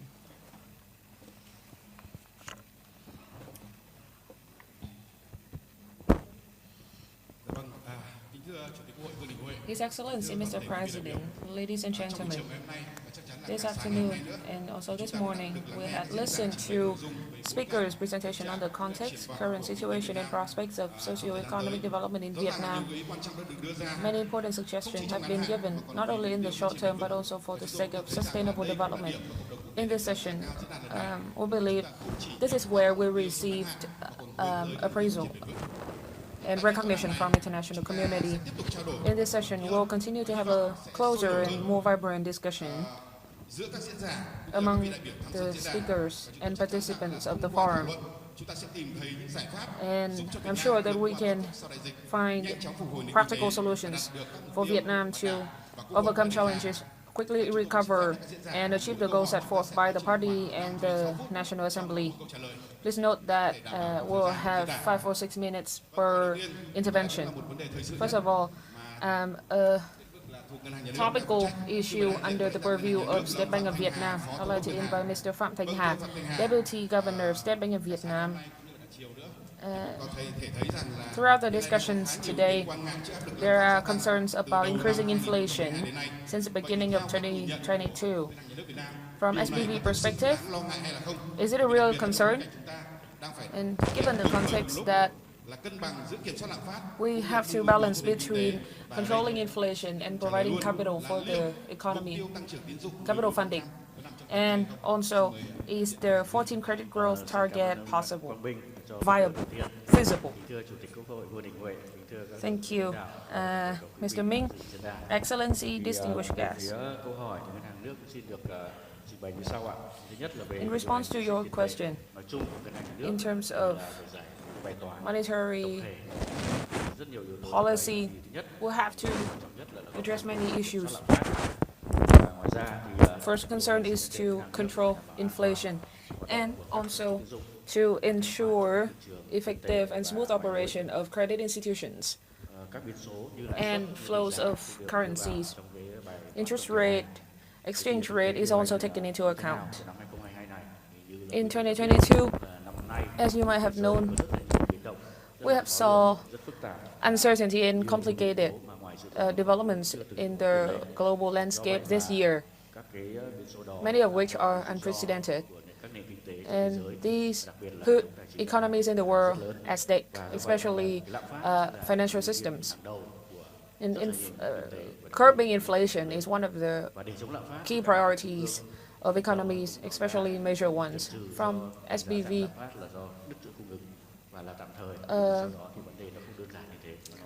it used to be thought that inflation is due to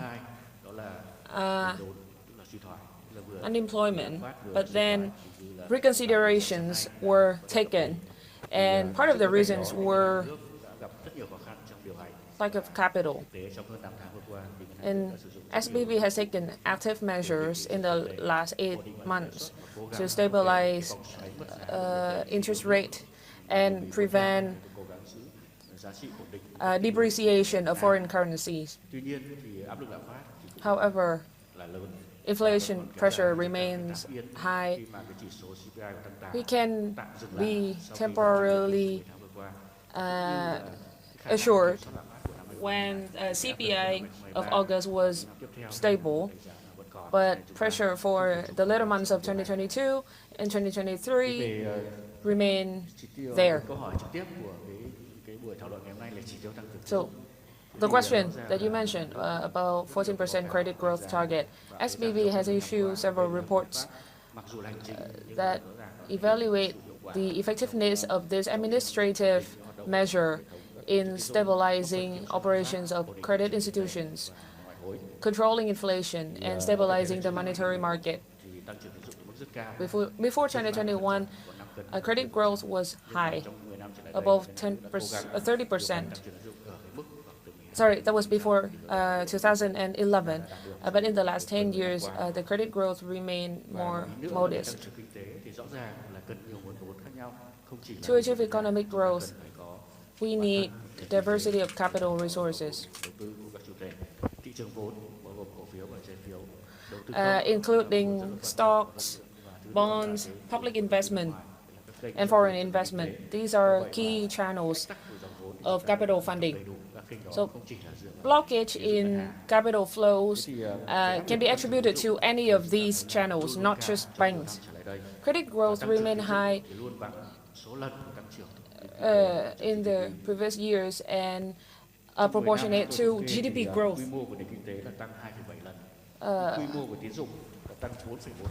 So GDP growth by 2.7 times, but credit growth was 4.4 times. So the difference is 80%. So the credit growth today, the target of 40% is higher than the two previous years, 12.7 in 2020 and 13.61 in 2021. Credit growth has increased significantly since the beginning of this year, focusing on manufacturing industry. Now it has reached above 10%, a significant increase year on year. And given corporate bonds had several struggles recently, and public investment was sluggish and hindering credit growth of this year, there are opinions that what if we have to increase credit room for a few more percent?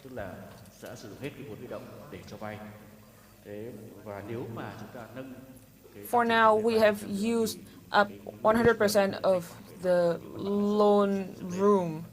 So if we increase the credit growth, it put us at risk.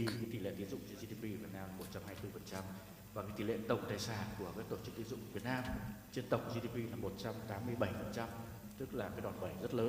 Và do vậy là proportion of credit to GDP is 124%, and total assets to GDP is 187%. So SBV has been flexible with the credit growth. In the 2016-2019 period, we set the expectation that credit growth was 2 times that of GDP. But in the COVID-19, we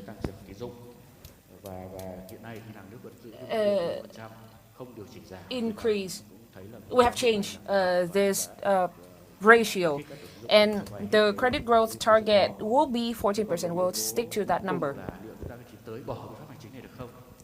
Should we omit this administrative measure?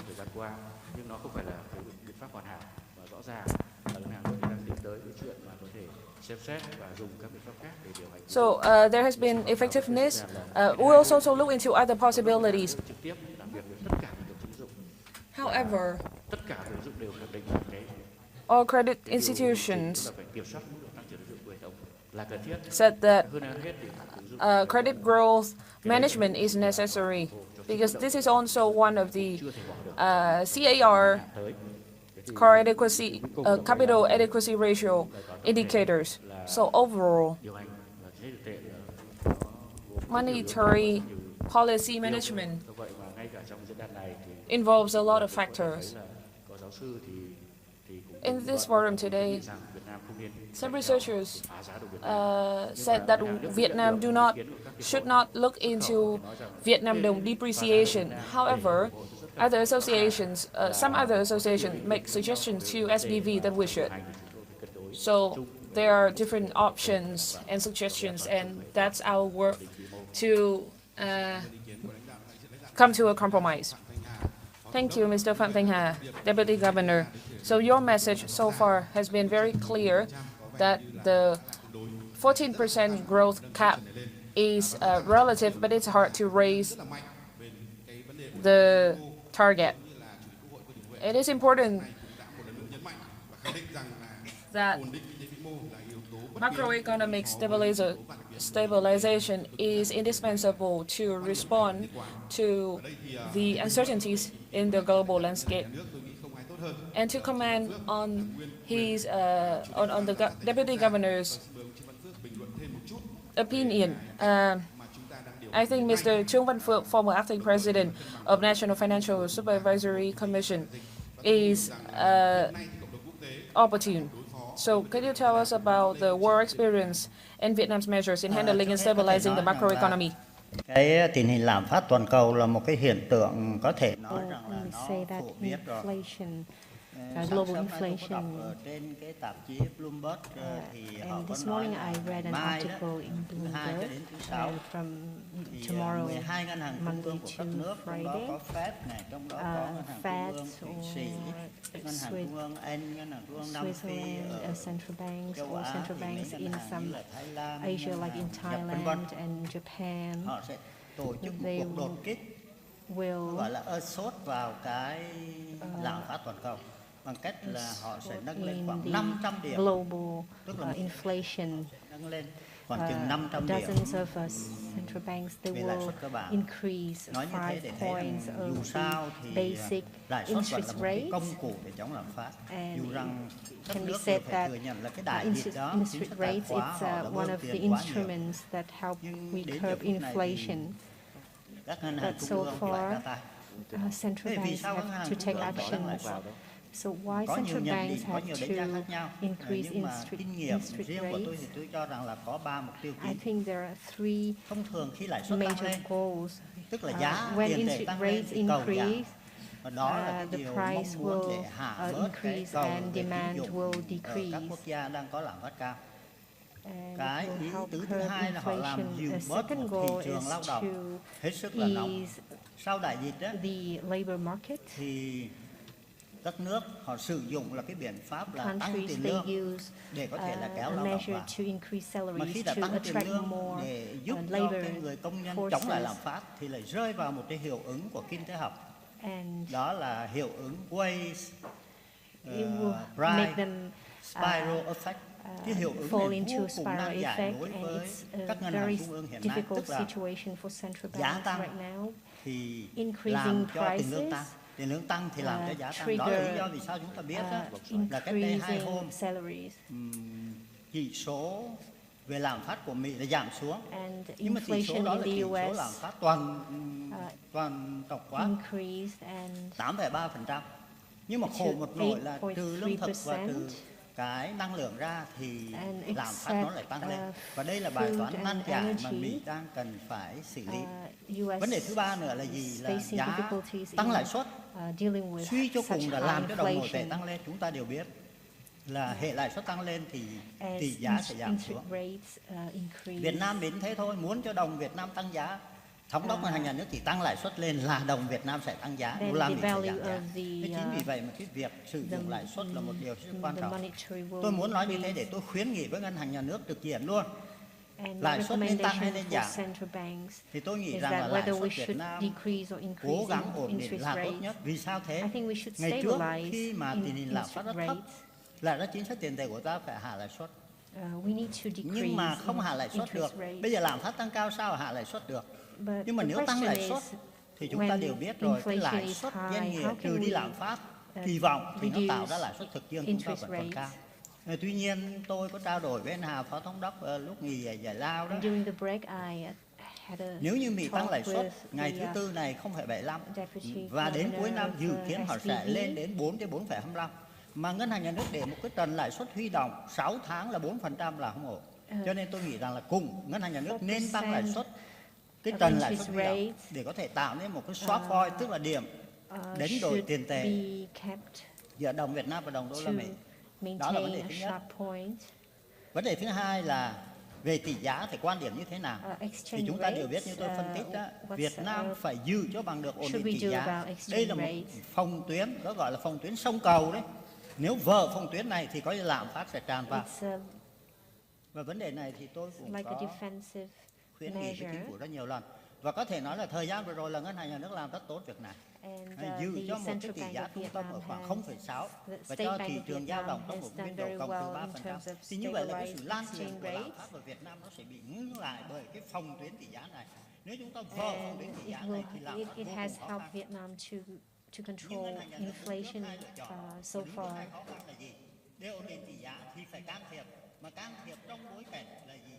Là cái xuất khẩu cũng không phải là dễ dàng. Thì như vậy làm sao để hóa giải được vấn đề này? To resolve the relation between exchange rates and cầu về ngoại hối hiện nay sẽ di chuyển vào trong tương lai. Đương nhiên sẽ có câu hỏi là vì sao chúng ta đang chống đô la hóa? We are dealing with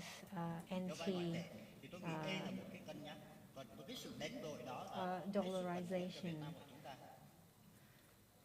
Vấn đề thứ ba là cung ứng The tiền. third issue is the money supply. Là các ngân hàng trung ương các nước, central banks in countries, depending on their monetary policies, they are able to control their money supply. Hạn mức tín dụng là một điều gây nên rất nhiều tranh cãi. Nhưng mà theo tôi, hạn mức tín dụng cần phải được duy trì trong một thời gian nữa. Chừng nào chúng ta có thể ổn định được lạm phát, thế giới ổn định được lạm phát. Vì chúng ta không cần tăng lãi suất mà kiểm soát được cung tiền, vì ta có công cụ đó là hạn mức tín dụng. Credit limit is an effective tool for us to be able to control inflation without having to Thế thì đó là những cái vấn decrease đề mà exchange tôi xin đóng rates. góp chung trong các And cái these chính sách are tiền a tệ few của chúng ta. recommendations that Nói I gì thì nói, want to cũng lấy kết raise. quả mà suy luận ra là những cái điều hành kinh tế vĩ mô của chúng ta thời gian vừa rồi là đạt được những cái kết quả rất là tốt. Trong một cái bối cảnh như thế mà chúng ta vẫn có thể duy trì được một cái tốc độ tăng trưởng cao rồi thì lạm phát thấp. Chúng ta đều biết là năm nay dự kiến GDP toàn cầu sẽ tăng trên 3%. Năm ngoái trên 6% là giảm, tăng trưởng đến một nửa. Trong khi đó năm ngoái lạm phát toàn cầu chỉ có 4,3 thôi. Năm nay đến 8,7 thì là lạm phát tăng gấp đôi. Như vậy là tăng trưởng thấp xuống một nửa mà lạm phát tăng gấp đôi. Mà Việt Nam ta như thế này thì phân tích về chính sách tiền tệ hơi nhiều. Tôi muốn chuyển qua là chính sách tài khóa. Tuy nhiên là đến phút thứ 7 tôi xin 1 phút nữa thôi. Là chính sách tài khóa giải quyết 4 vấn đề này để hỗ trợ cho chính sách tiền tệ trong cái mục tiêu để chống lạm phát. Thứ nhất là đầu tư công. Vấn đề thứ hai là thực hiện nhanh có hiệu quả cái gói hỗ trợ, và thứ ba là gì? Sử dụng các cái loại thuế để có thể kiểm soát giá, tức là kiểm soát lạm phát.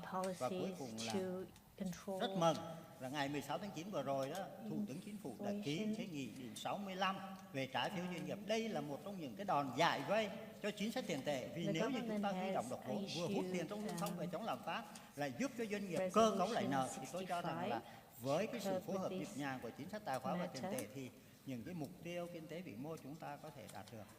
Once we take control of the monetary and fiscal policies, then we can take control of inflation. Next on our program, we are going to hear from the international community. And to do this, we have recorded opinions from foreign representatives, and now let's watch one on the screen.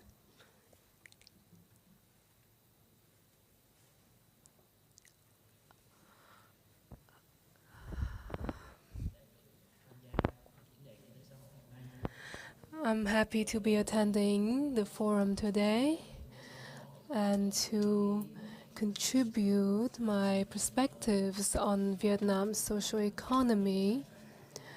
First of all, my assessment is that our labor force is receiving new knowledge, but not enough to meet the demands. And secondly, we can see that we have a high percentage of people participating in the workforce.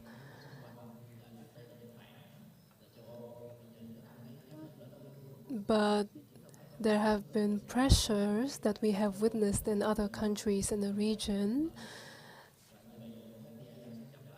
and the rate of participation will slow down over time. And thirdly, regarding Vietnamese growth, in some areas they have slowed down.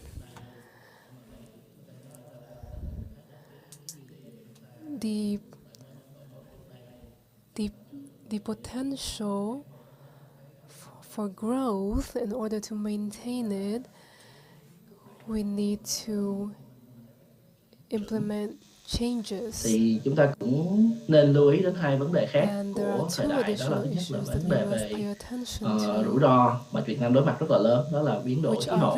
Việt Nam là một trong những nước sẽ bị ảnh hưởng rất là lớn với biến đổi khí hậu, và chúng ta sẽ gặp nhiều vấn đề về thiên tai, về hạn hán, lũ lụt.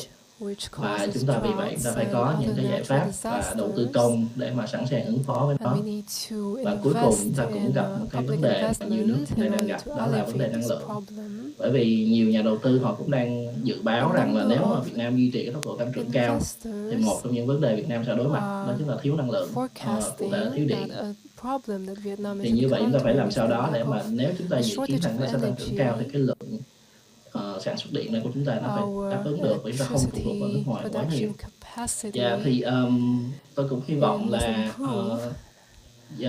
diễn đàn của hội sẽ thành công tốt đẹp và sẽ đưa ra được những cái quyết sách có tầm ảnh hưởng quan trọng để hóa giải những cái vướng mắc của nền kinh tế hiện nay và có thể thúc đẩy nền kinh tế phát triển mạnh hơn nữa. Việt Nam chúng ta đang ở một giai đoạn rất là thuận lợi so với nhiều nước và chúng ta cần tận dụng cái cơ hội này, chúng ta tạo ra những cái bứt phá. Hy vọng là sự thành công của dự án của Quốc hội sẽ tạo ra được nhiều cái bứt phá như vậy. Theo quan điểm của tôi, dữ liệu sẽ là yếu tố quan trọng nhất đối với Việt Nam hiện nay. Có một thực tế là các chính sách của chính phủ, dù cho đó là những chính sách giúp đẩy tăng trưởng, thu hút đầu tư hay là giúp tối ưu hóa năng lực người dân Việt Nam, thì một mặt nào đó nó gây ra các gánh nặng có thể cản đà phát triển. Đó là thứ mà chúng tôi, AmCham, dành rất nhiều thời gian để nghiên cứu. Có thể kể đến như chính phủ hoàn toàn có thể làm tốt hơn cho các chính sách năng lượng, chính sách kinh tế và một vài chính sách để giải quyết vấn đề về giáo dục, lao động hay một số chính sách về tiền tệ và thuế. Tôi có thể cho bạn cả một danh sách. Nhưng điều quan trọng nhất mà chúng ta cần phải nhớ đó là các nhà đầu tư sẽ chỉ đầu tiền của họ khi họ cho rằng đang hoạt động tốt, an toàn và họ nắm rõ được các chính sách của quốc gia đó. Bên cạnh đó, tôi cũng muốn nói đến về kinh tế số. Các chính sách về kinh tế số của Việt Nam này đang gây khó khăn cho luật về an ninh mạng và sự chuyển dịch dữ liệu. Các doanh nghiệp hoàn toàn không thể tính toán được các chi phí để doanh nghiệp có thể hoạt động được ở Việt Nam. Đơn cử như định nghĩa về doanh nghiệp địa phương, như tôi với bạn hiểu thì đó các doanh nghiệp Việt Nam hoạt động tại Việt Nam, nhưng đối với nhiều nhà đầu tư và doanh nghiệp thì họ lại hiểu rằng đó cũng có thể là các doanh nghiệp nước ngoài như hoạt động và đặt văn phòng tại Việt Nam. Đây chính là những thứ chưa được rõ ràng. Tôi muốn thấy những chính sách, hệ thống pháp lý rõ ràng hơn, đạt chuẩn quốc tế. Đồng thời, tôi muốn thấy những chính sách phát triển không tạo gánh nặng hay gây khó khăn cho các doanh nghiệp khi hoạt động tại Việt Nam. Khi chúng tôi nhìn vào các chính sách và luật pháp của Việt Nam, chúng tôi tìm những cơ hội để giảm thiểu chi phí, rủi ro khi vận hành tại Việt Nam. Mục tiêu là cho dù bạn là người Việt Nam hay người nước ngoài kinh doanh tại Việt Nam, thì bạn vẫn có thể tận dụng toàn bộ lợi thế của Việt Nam. Tôi rất vui được tham gia vào diễn đàn này. Vào cuối năm ngoái, Rachel đã khảo sát hơn 1.700 công ty Nhật Bản và nhận thấy rằng Việt Nam xếp thứ 2 trong số các quốc gia mà các doanh nghiệp Nhật Bản lựa chọn mở rộng hoạt động sản xuất kinh doanh của mình. Mỹ đứng đầu bảng xếp hạng, Trung Quốc đứng thứ 3. Các công ty FDI mong muốn có những chính sách và sự phát triển sau đây tại Việt Nam. 1. Đảm bảo nguồn nhân lực. Vấn đề cấp bách đối với các doanh nghiệp FDI là tuyển dụng. Sẽ rất hữu ích nếu chính quyền địa phương khuyến khích đào tạo người lao động và cung cấp phương tiện đi lại và chỗ ở thuận tiện cho người lao động tại các vùng nông thôn. 2. Nâng cao năng lực cho các doanh nghiệp địa phương của Việt Nam. Sự gián đoạn chuỗi cung ứng đòi hỏi đa dạng hóa mạng lưới, có nghĩa là chúng tôi cần các đối tác địa phương tốt. Tuy nhiên, tỷ lệ nội địa hóa của Việt Nam đối với các doanh nghiệp Nhật Bản thấp hơn nhiều so với Trung Quốc và Thái Lan. 3. Cần có nguồn cung cấp điện ổn định, chất lượng cao. Sự không chắc chắn về điện có nghĩa là sự không chắc chắn trong sản xuất. Nguồn điện ổn định quan trọng hơn đối với việc sản xuất các sản phẩm có giá trị tăng cao của các ngành công nghiệp chính xác. 4. Cơ sở tầng và khuôn khổ chính sách cho một nền kinh tế kỹ thuật số mới. Các doanh nghiệp FDI tìm kiếm các dịch vụ hậu cần công nghiệp, các khu công nghiệp và các trung tâm dữ liệu. Nền kinh tế kỹ thuật số yêu cầu có các khu vực thử nghiệm, phòng nghiên cứu và bãi bỏ quy định chính sách, tăng cường hợp tác với các trường đại học công nghệ cũng giúp đổi mới. Vâng, thưa quý vị đại biểu, thấy rằng là bên cạnh những cái nhận định khá là lạc quan về triển vọng kinh tế Việt Nam, thì cũng có rất là nhiều những kiến nghị, những khuyến nghị về mặt chính sách đối với chính phủ Việt Nam. Tuy nhiên bên cạnh đó thì cũng có rất là nhiều những cái tín hiệu lạc quan. Ví dụ như là lãnh đạo ngân hàng nhà nước cũng vừa nhắc đến Moody nâng cái chỉ số tín nhiệm của Việt Nam. Cụ thể là ngày 6 tháng 9 vừa qua thì tổ chức xếp hạng tín nhiệm Moody cũng đã nâng hệ of Vietnam.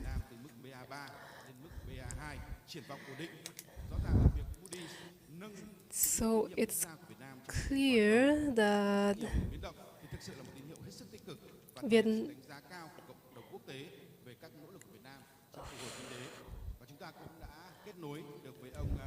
we have connected with a representative of Moody's in Singapore who will explain to us why they upgraded Vietnam's credit rating.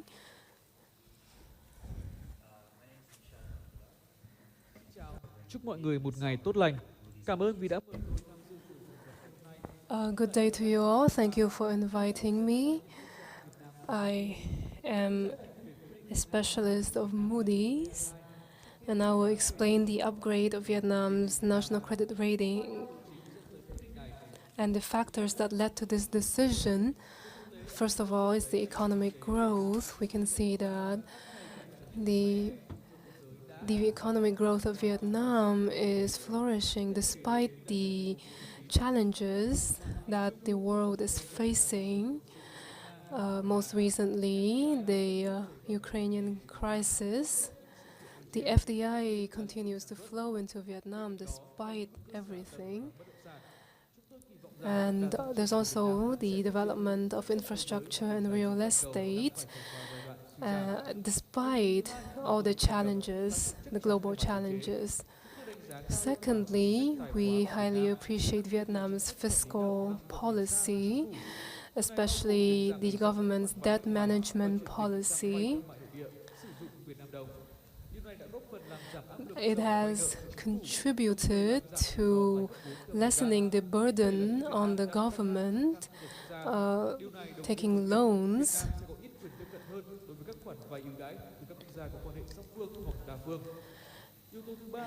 And the third factor is the fiscal strength. As I mentioned before, despite the difficulties happening in the world, the Vietnamese government has maintained a rather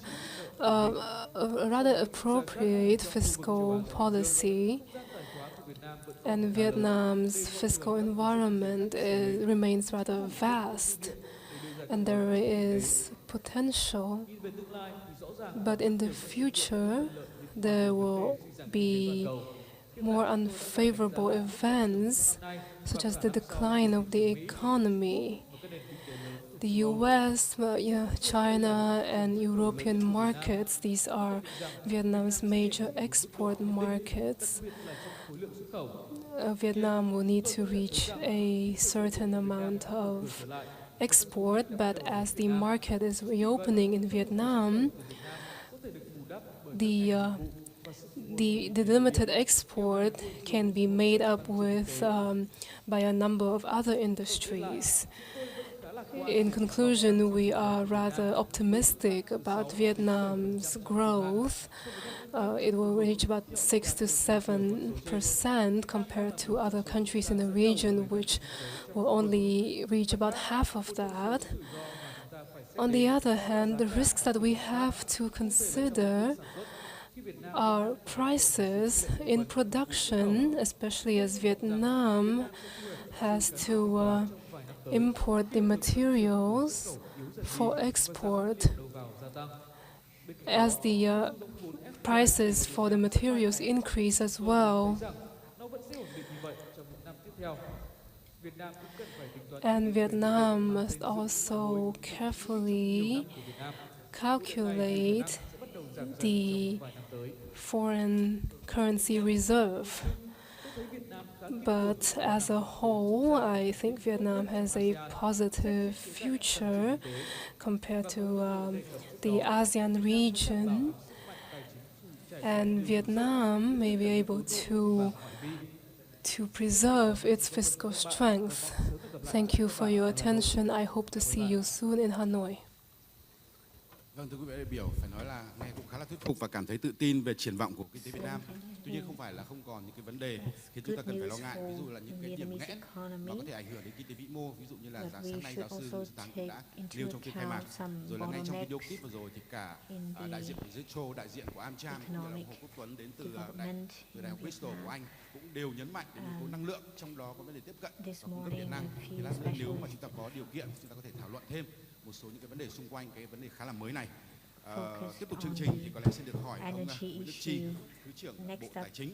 Vâng, phải nói là thời gian vừa rồi thì là Bộ Tài chính cũng đã đưa ra rất nhiều giải pháp để có thể giúp cho doanh nghiệp phục hồi nhanh sau đại dịch Covid. Tuy nhiên tôi nghĩ rằng là đến thời điểm này thì doanh nghiệp cũng rất là muốn biết được là định hướng chính sách của Bộ trong thời gian tới liên quan tới lĩnh vực này. Bởi vì như ông đã biết thì doanh nghiệp thì họ rất là quan tâm tới gọi là cái tính tiên lượng trước được của chính sách để mà họ có thời gian cũng như là dư địa để chuẩn bị.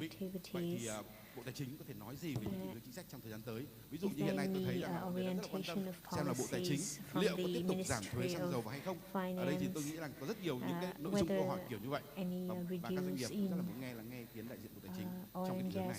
Xin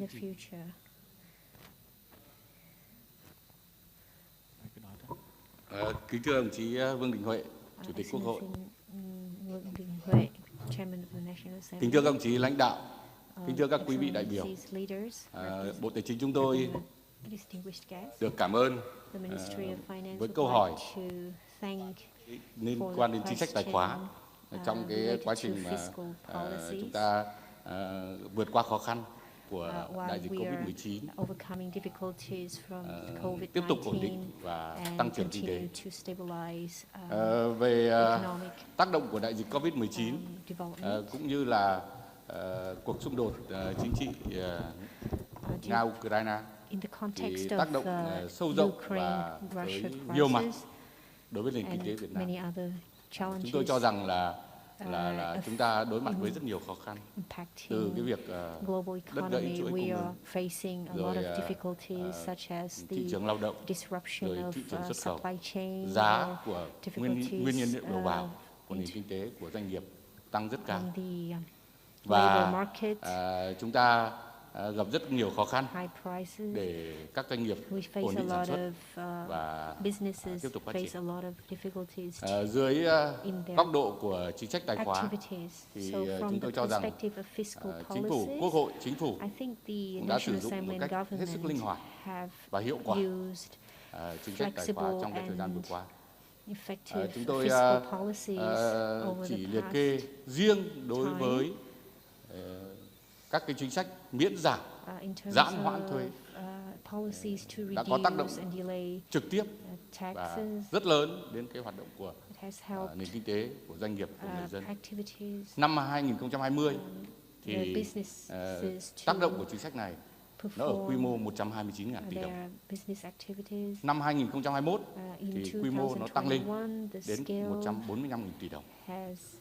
Và 8 tháng đầu năm 2022 thì chúng ta đã giảm và miễn giảm đối với các cái chính sách thuế và lệ phí ở cái quy mô là 35.000 tỷ đồng. Nhiều cái chính sách tài khóa như các cái gói về hỗ trợ lãi suất cho các doanh nghiệp vay vốn, rồi gói chính sách tài chính đối với hỗ trợ cho người lao động thuê nhà 6.600 tỷ mà chúng ta đã và đang thực hiện.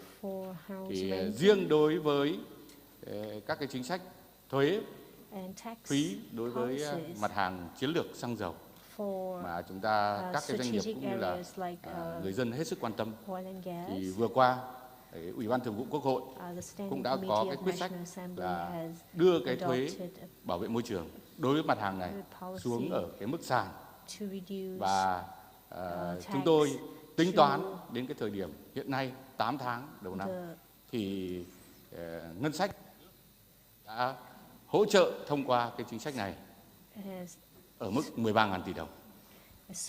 Và thời hiệu của cái chính sách này thì vẫn tiếp tục đến 31 tháng 12, thực hiện đến 31 tháng 12. Bên cạnh đó thì Bộ Tài chính cũng đã báo cáo với Chính phủ cho giảm thuế ưu đãi nhập khẩu đối với mặt hàng xăng dầu từ 20 xuống 10%. Với cái chính sách này thì chúng ta sẽ kiện để mở rộng cái nguồn cung và sẵn sàng cho cái nguồn cung trong những cái điều kiện thị trường thế giới gặp khó khăn, và chúng ta đảm bảo được cái nguồn cung xăng dầu cho nền kinh tế.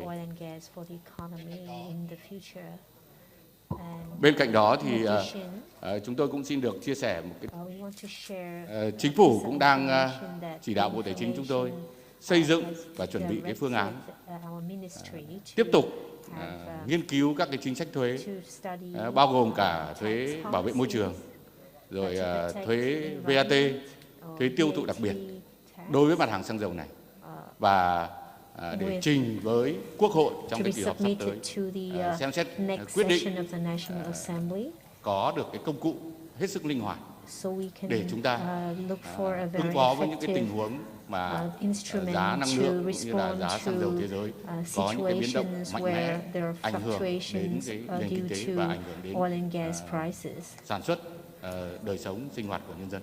Thì tôi cho rằng là Bộ Tài chính sẵn sàng nghiên cứu và chủ động các cái giải pháp tài khóa để chúng ta có những cái phương án, có những cái kịch bản can ứng be phó với tất prepared cả các tình huống to respond to đúng như all với cái nguyên tắc potential scenarios mà Chủ tịch Quốc hội đã nói buổi sáng hôm nay, đó mentioned là by the nhất chairman of diễn National Assembly, nhất diễn biến that ứng we vạn need biến to trong mọi tình huống. be flexible in the context of instabilities. So we have listened to we have the participation of the businesses, and we would like to listen from Masan. Ladies and gentlemen, on behalf of Masan and Winmart Group, I would like to thank for the opportunity to speak at the forum today. First of all, I would like to talk about the scale of the retail market in Vietnam. It counts for 155 billion, 60% of the country's GDP. For necessity foods, we made up of 75 trillion. Neighboring countries like Singapore, they account for 80%, Thailand 48%, and Indonesia 25%. Then we can see that there is still more room for the retail markets of Vietnam.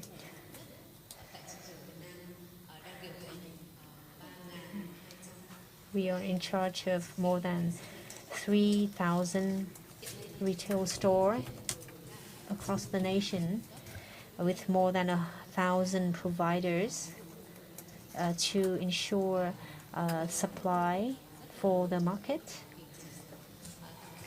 And we have done so well to stabilize the price in the market.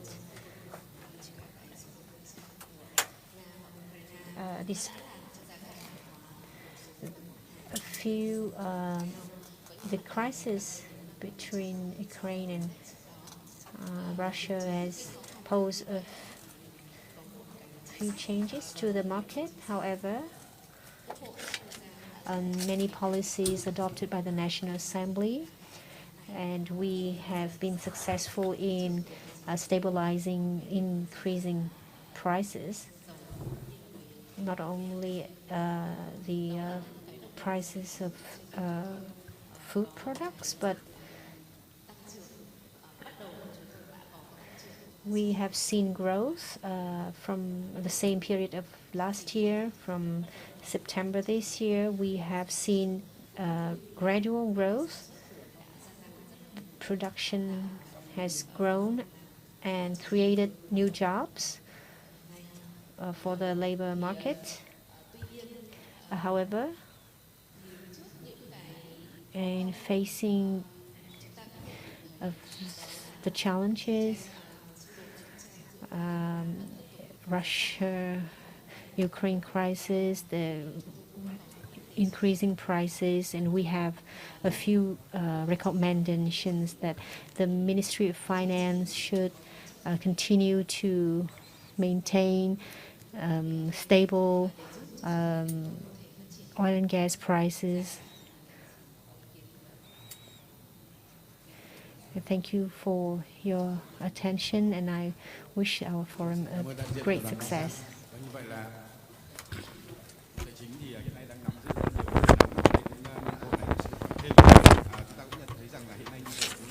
Đặc biệt là doanh nghiệp thì đang rất là lớn. Thank you, Representative from Masan.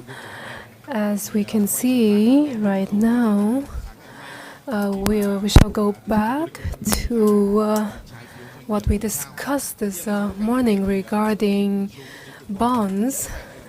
As we're faced with recent developments, this seems to be a risky business. So in the time to come, How will the Ministry of Finance make adjustments to benefit the businesses in this regard? Thank you for your question. Before we go into this discussion, on behalf of the Ministry of Finance, I would like to thank the representative from Masan for your assessments of the solutions brought by the Ministry of Finance and how it affected your group. Regarding bonds, distinguished guests, recently it has been a widely discussed topic in our fiscal strategy and in the development of the market capital. And we have determined that we will continue to develop and stabilize this market with the goal of development to 2025, so that bonds will take up no less than 47% of the GDP.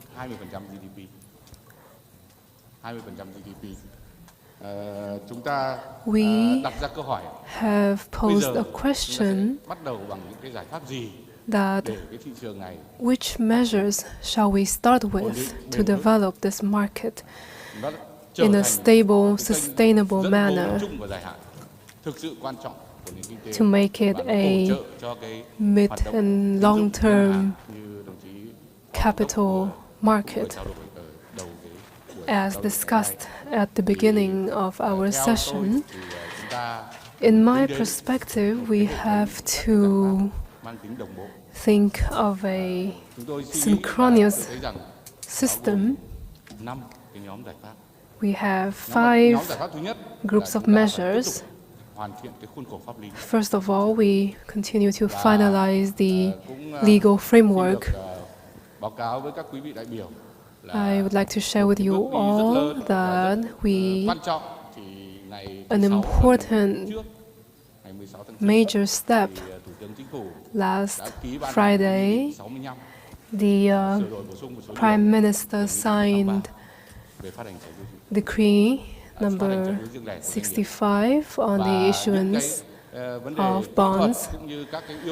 Other technical issues and requirements that are detailed in Decree 65, you can look them up on the internet. But the core issue here is, I think, legally, we need to review 2 laws that pertain to the issuance of corporate bonds, which is the law on business and the law on securities. We have 3 groups of solutions we need to look into. First of all, the conditions for businesses as they offer bonds. Secondly, the conditions for investors as they invest in corporate bonds. Thirdly, there are 2 ways of issuing bonds individually and on a mass scale. We need to determine when to do which, and we need to improve and diversify the issuance of bonds. As we can see, our market our investors, who are individuals, there's a great number of them, but we need more organized investors, and it is our goal to encourage more of them. As for individual investors, they may invest through investment funds. As for the second item,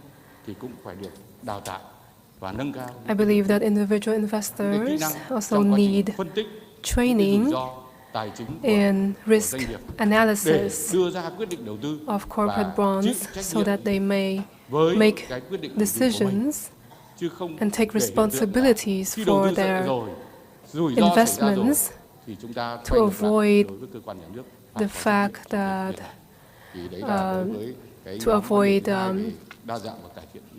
repercussions from these risks that the state has to take responsibility for. And I believe that we have to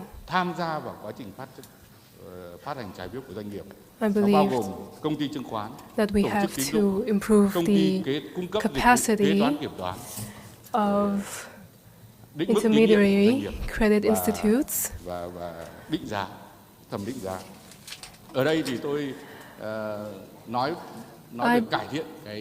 I talk of improving the services that these institutions provide.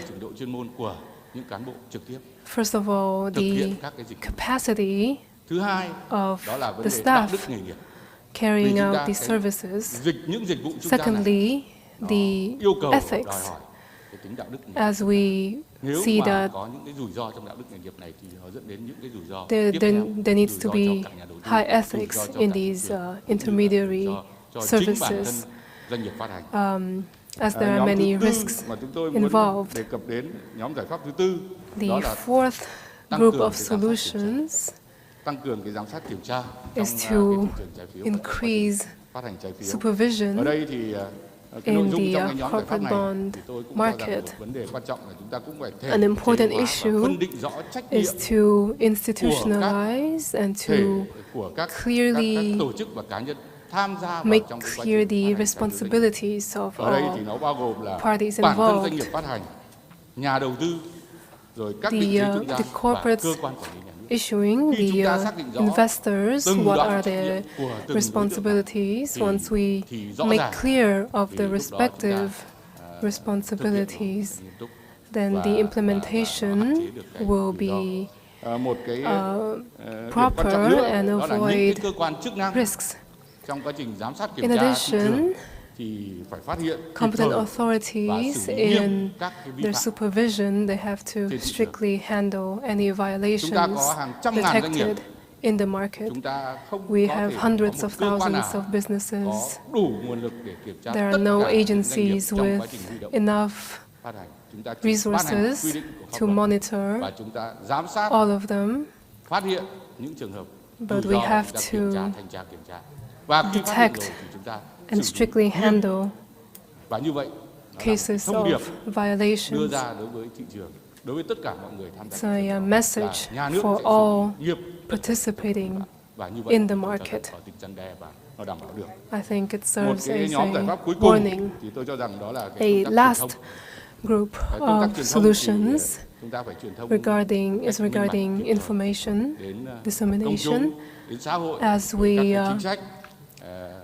raise awareness on policies to the public. And on that basis, we can make recommendations to the market to avoid risks and create a corporate bond market that is safe. And I believe that with these solutions we can achieve the goals that we set out in developing market capital as well as corporate bonds market. Thank you very much. Thank you, Mr. Nguyễn Đức Chi, and I hope that we have all understood the message from the Ministry of Finance regarding the issuance of corporate bonds. Now, I would like to invite Mr. Võ Trí Thành. Can you comment on Tài chính và Ngân hàng Nhà nước liên quan đến câu chuyện đầu tiên là cái trái phiếu doanh nghiệp và cái thứ hai là cái room tín dụng 14%. On the issue of corporate bonds. Vâng, cảm ơn anh Minh. Tôi biết ngay là anh sẽ hỏi tôi câu hỏi khó mà. Thank you. Nhưng mà cũng rất là may mắn. Mr. Minh, for your question. Anh vừa nói là mọi doanh nghiệp thì đều rất lo về vốn, nhưng mà tôi thấy Masan đây họ có lo về vốn đâu. Businesses tend to be worried about capital, but I see Masan is quite confident in that regard. Thế là đủ cho Masan rồi, nhưng mà không biết All Masan they đại diện need cho is 850.000 doanh nghiệp không, câu chuyện nó khác. assistance policies, but I'm not sure that their opinion is representative of all over 800 businesses. Câu chuyện về lựa chọn chính sách, trong đó có chính sách tiền tệ và tài khóa. Regarding thì chúng ta biết cái điều đầu tiên ấy, the là trong cái trạng thái kinh policies tế mà ở cái tình hình là stagflation, tức là vừa lạm phát cao, rủi ro vĩ mô lớn mà lại sản xuất tăng trưởng thì đình đốn, đình trệ, thì xử lý chính sách là khó nhất. I believe that the challenge Nếu mà nó right quá now nóng thì em thắt chặt, nếu nó quá lạnh cả hai chiều thì em nóng lên, nới lỏng. It cannot be too tight or too loose as we. If it's too loose, it leads to inflation. But if it's too tight, then it's not in business's favor. Tăng trưởng, các bác doanh nghiệp chịu khó tí để em chống lạm phát. So I might have to sacrifice some growth for the sake of fighting inflation. Mong ước cái điều tốt đẹp, cũng không phải là để an dân, cái nó có, và cũng không phải là liều mạng. It's not Vietnam's policy to be risky, but we do both promote growth. Cái lựa chọn này nó có cơ sở. Wow. Gắn rất nhiều chính sách tài khóa tiền tệ. Và khi tôi mà ít cũng được tham gia ngay từ đầu về cái chương trình phục hồi phát triển này, lúc ấy nó chưa lên chiến sự U và Nga, tình hình nó chưa đến nỗi phức tạp như bây giờ. Thế thì có một cái rất hay và cũng một chút may mắn là như ông Moody đã nói, là cái vị thế tài khóa ngân sách của Việt Nam tương đối tốt. Moody's said the Vietnam's fiscal situation is quite favorable. That's quite a lucky factor. Là thúc đẩy và một cái nguồn lực là không nhỏ. Và chúng ta dựa nhiều vào cái chính sách tài khóa, tức là ngân sách. We rely a great deal cái nguồn tiền hỗ trợ là ngân sách. On the fiscal policy. And lý do là hai điều. Một main là chính sách tài khóa mà khi mình mở rộng thì nó có áp lực, nhưng cái áp lực đối với lạm phát nó nhỏ hơn rất nhiều là tăng cung tiền.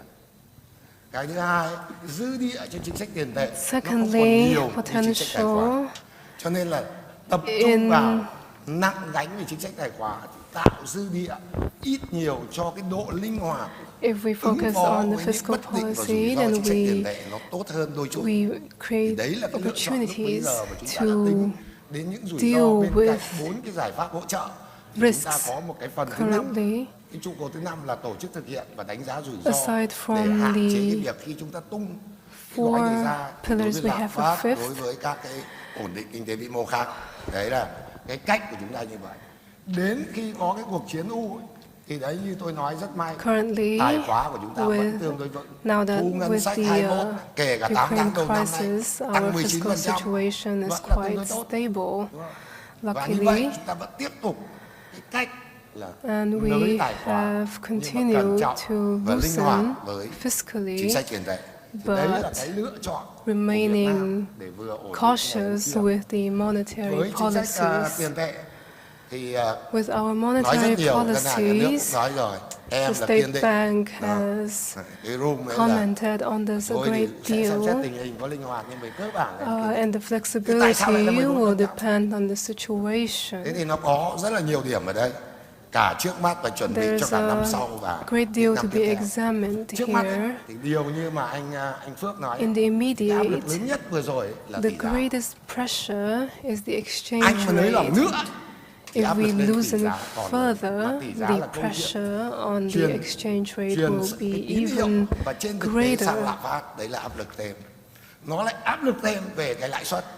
And there's a pressure in interest as well. Nếu tỷ giá mà phá giá mạnh như 2011 và nhiều nước và nếu người ta nghĩ rằng cái kỳ vọng situation in 2011 phát triển rất là cao thì dòng vốn tháo chạy, tôi gọi là chảy máu vốn sẽ diễn ra rất mạnh mẽ. Và đấy là một điều rất nguy hiểm. Cái điểm thứ hai là chúng ta đều biết cái cảnh báo của Moody, anh Hạ đã nói. And of course, there is the warning from không phải là quá nới lỏng, nhưng cũng không phải là credit increase cái tỷ lệ tín dụng trên GDP nó là 124%. Đây là một cái mức rất rủi ro. Nhưng đằng sau đấy là gì ạ? Chúng ta biết là các hệ thống ngân hàng Việt Nam radical để mà đảm bảo an toàn, mà tăng mãi vẫn chưa xong đấy ạ. Mà một trong cái chưa xong là lý do là vì cái tăng tín dụng nó vẫn ở cái mức 13-14%. But it hasn't quite reached that goal yet, as we, even though we've continued to increase it. Thì đấy là cái điểm để tính toán ở cái mức nào là hợp So these are points for consideration lành mạnh của hệ thống tài chính, as đặc biệt hệ thống ngân hàng thương mại Việt Nam. Vấn đề ở đây lời khuyên của tôi chỉ là cái độ linh hoạt của chính sách tiền tệ này, the flexibility of the monetary policy needs to be improved. Cái gọi là sản xuất kinh doanh, hạn chế ít nhiều những cái lĩnh vực rủi ro. Ok rồi, Focus ít nhiều ngân hàng nhà nước đang làm. Manufacturing industries and avoid industries with high risks. Thương mại phải gánh quá nhiều cái chung và dài hạn. Thế mà trước mắt để phục hồi thì các doanh nghiệp họ cần cái vốn lưu động cho ngắn hạn. Thế thì businesses need a flexible short-term capital. Cho cái chung dài hạn đấy thì cái nguồn lực ấy and these resources nó linh hoạt cho cái phía bên sản xuất kinh doanh mà tính theo cái chu kỳ kinh doanh của một số lĩnh vực. Đấy, nhất là lĩnh vực mà sẽ gặp khó khăn. Ví dụ như xuất khẩu. Tôi nói thế có nghĩa là gì? Trong điều hành tôi nói năm nay ví dụ 14% hoặc là năm tới ví dụ như vậy. Such as export industries. Là một thời điểm của năm nay so với thời điểm năm khác là 14%, mà có lúc có thể là 15, có lúc là 13. Might fluctuate to 15% or 13%. So this is the flexibility in our monetary policies that we need to ensure. If we look at it long term, our credit growth cannot maintain at 13%. It will decline at some point. But good news is, yesterday, the Prime Minister issued the amendment for Decree 153. We have to be stricter but leave open the possibilities for the businesses which will resolve the issues regarding the money flow. Cái đáo hạn của các trái phiếu vài trăm ngàn tỷ.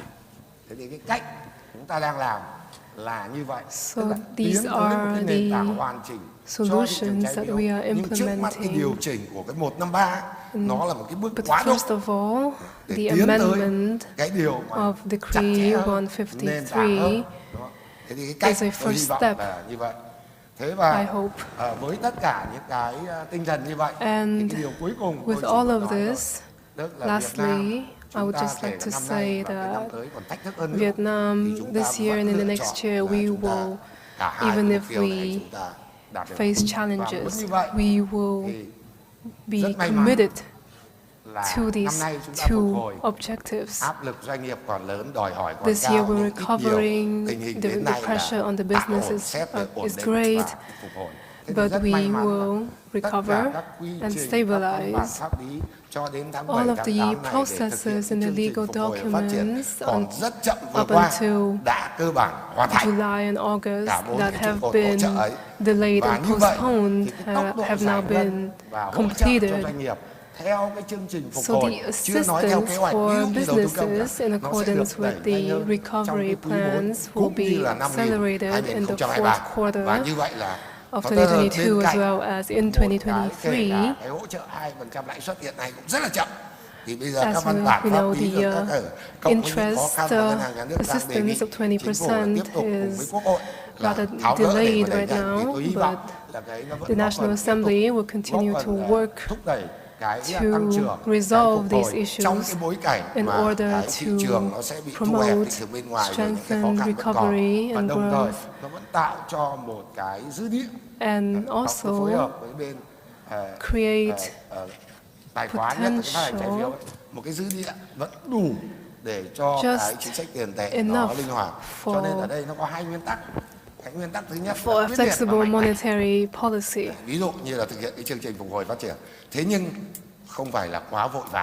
We can implement the recovery and development plan, but not hastily. We shall do so steadily, but very flexibly. These are my perspectives. I hope they answered your question. Thank you, Mr. Teng, for your comments on the government's policy and monetary, fiscal and monetary policies. And we want to make sure that we are on the right track.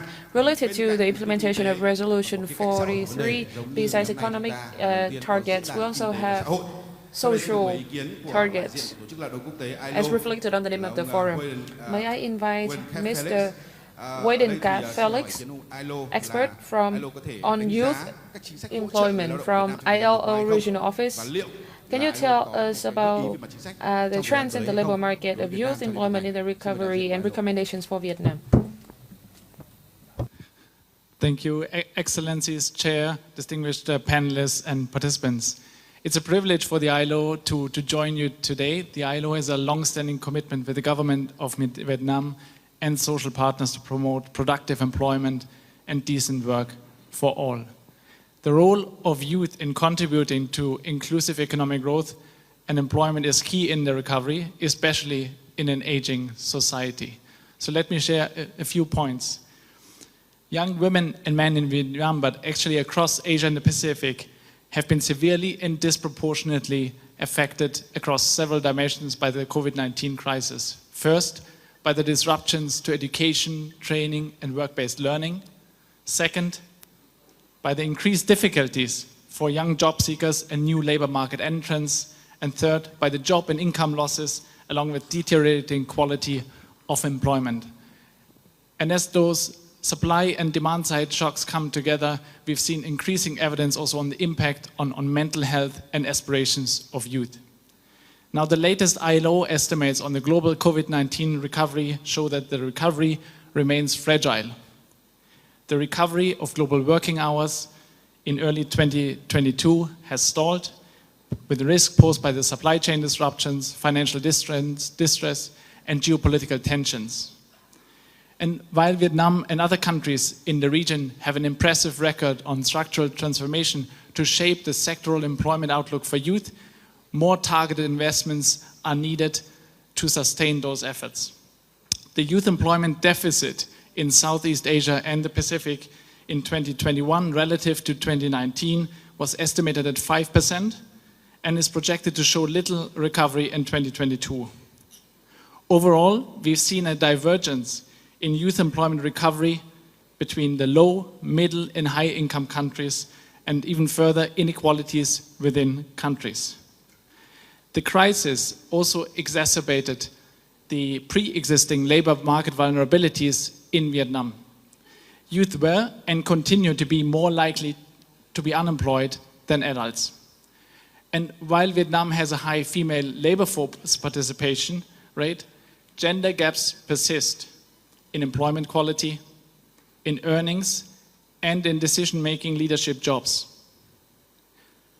Youth who are not in employment, education, or training were multiple times more likely to find an informal job rather than a formal job just before the crisis.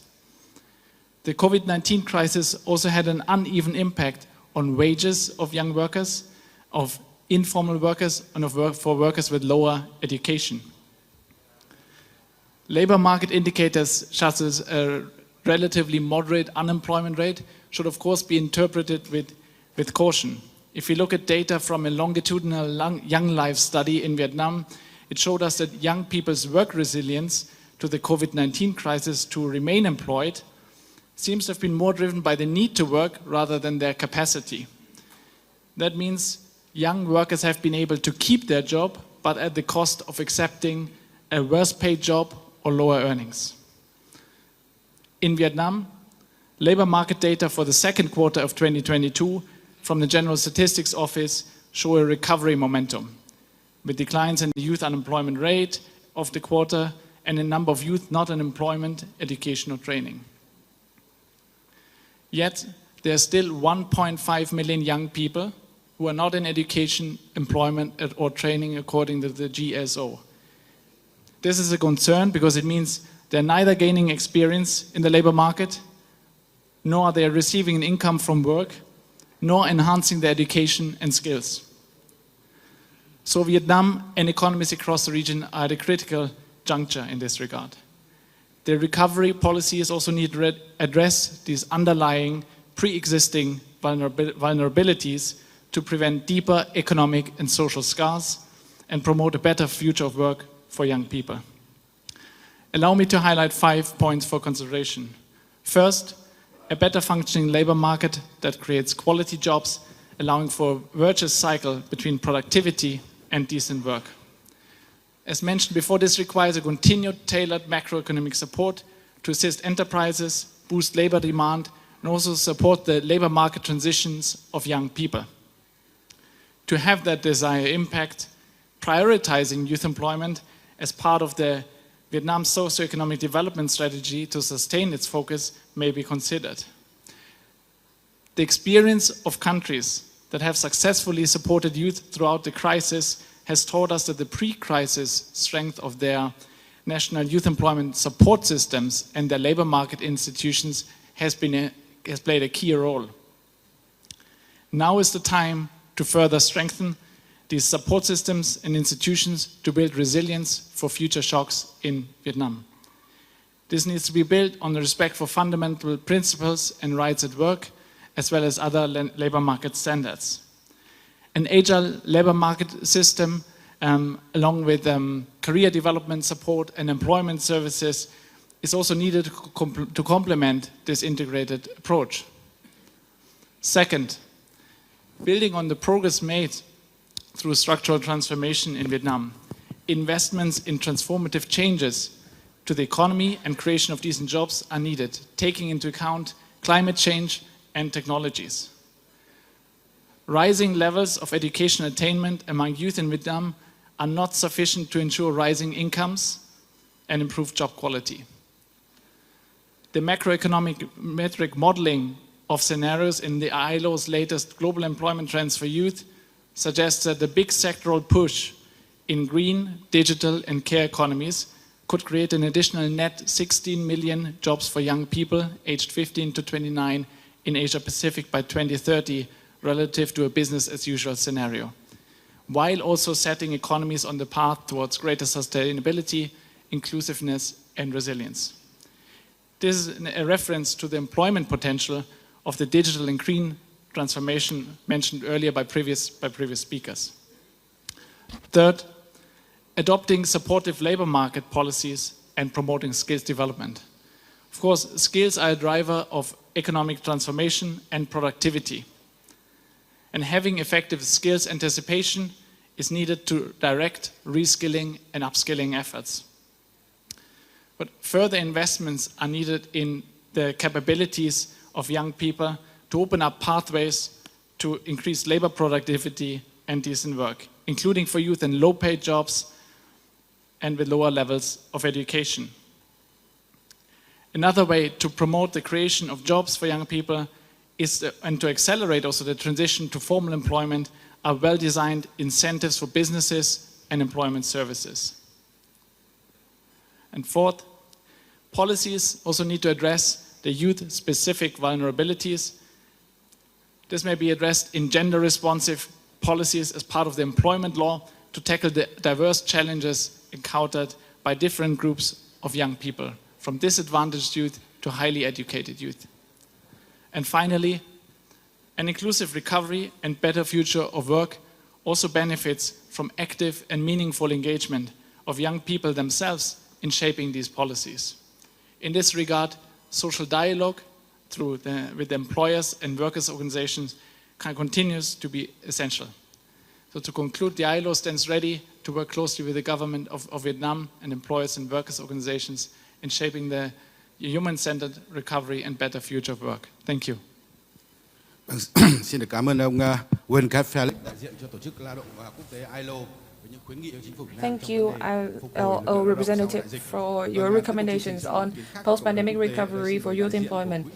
Another speaker from IMF, Mr. François Pancho. May I ask, what is the IMF forecast about Vietnam's economic growth in 2022? What solutions should Vietnam take to strengthen macroeconomic foundation and increase economic resilience?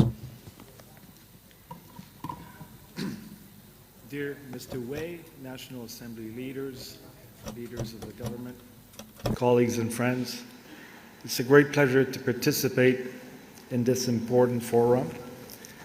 Before discussing the outlook and policies for Vietnam, let me say a few words about the external environment because it's critical for growth and policies. And of course, it has been discussed quite a bit already, so I'll go through this very quickly. There's a tentative recovery in 2021, but it has been followed by increasingly gloomy developments in 2022. There's been several shocks to the world economy, including higher than expected inflation worldwide, triggering tightening financial conditions, a worse than anticipated slowdown in China, and of course the war in Ukraine. These developments have led to a downward revision in our growth outlook, but also an upward revision in our inflation outlook.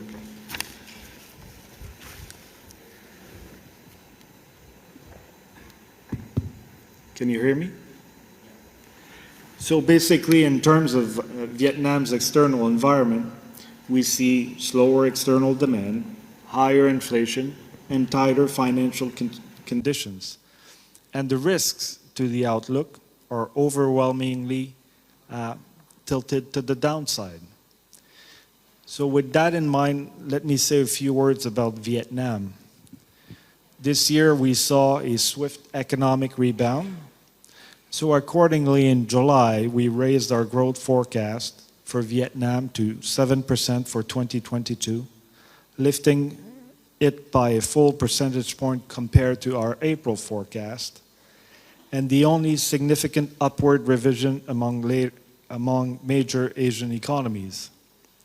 At the same time, we lowered the projection for 2023 by 0.5 percentage point to 6.7%, but that still contrasts with dimming prospects elsewhere and would be the fastest pace among Asia's major economies.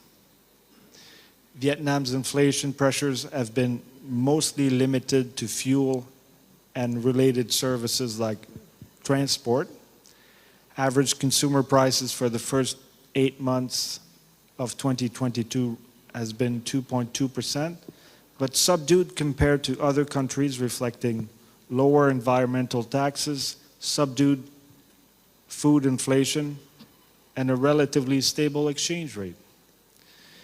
The economy's delayed recovery last year has also kept core inflation below regional peers, although core inflation has picked up strongly in recent months and has reached 3.2% in August. And we do expect average inflation, and here let me emphasize on the average. We expect average inflation to remain below the central bank's 4% ceiling this year and perhaps for next year. But the outlook faces risks, and they're mostly on the downside again. Inflation is a risk. On the upside, Vietnam's recovery faces headwinds from the global deceleration. Of course, there's tighter financial conditions, and there's risks associated with geopolitical fragmentation. So in that context, what should policies do in Vietnam? Well, let me emphasize that monetary policy needs to be increasingly vigilant of inflationary risks. If sustained inflationary pressures continue to increase, the SBV should tighten further its monetary policy stance and clearly communicate the underlying drivers to help contain inflation.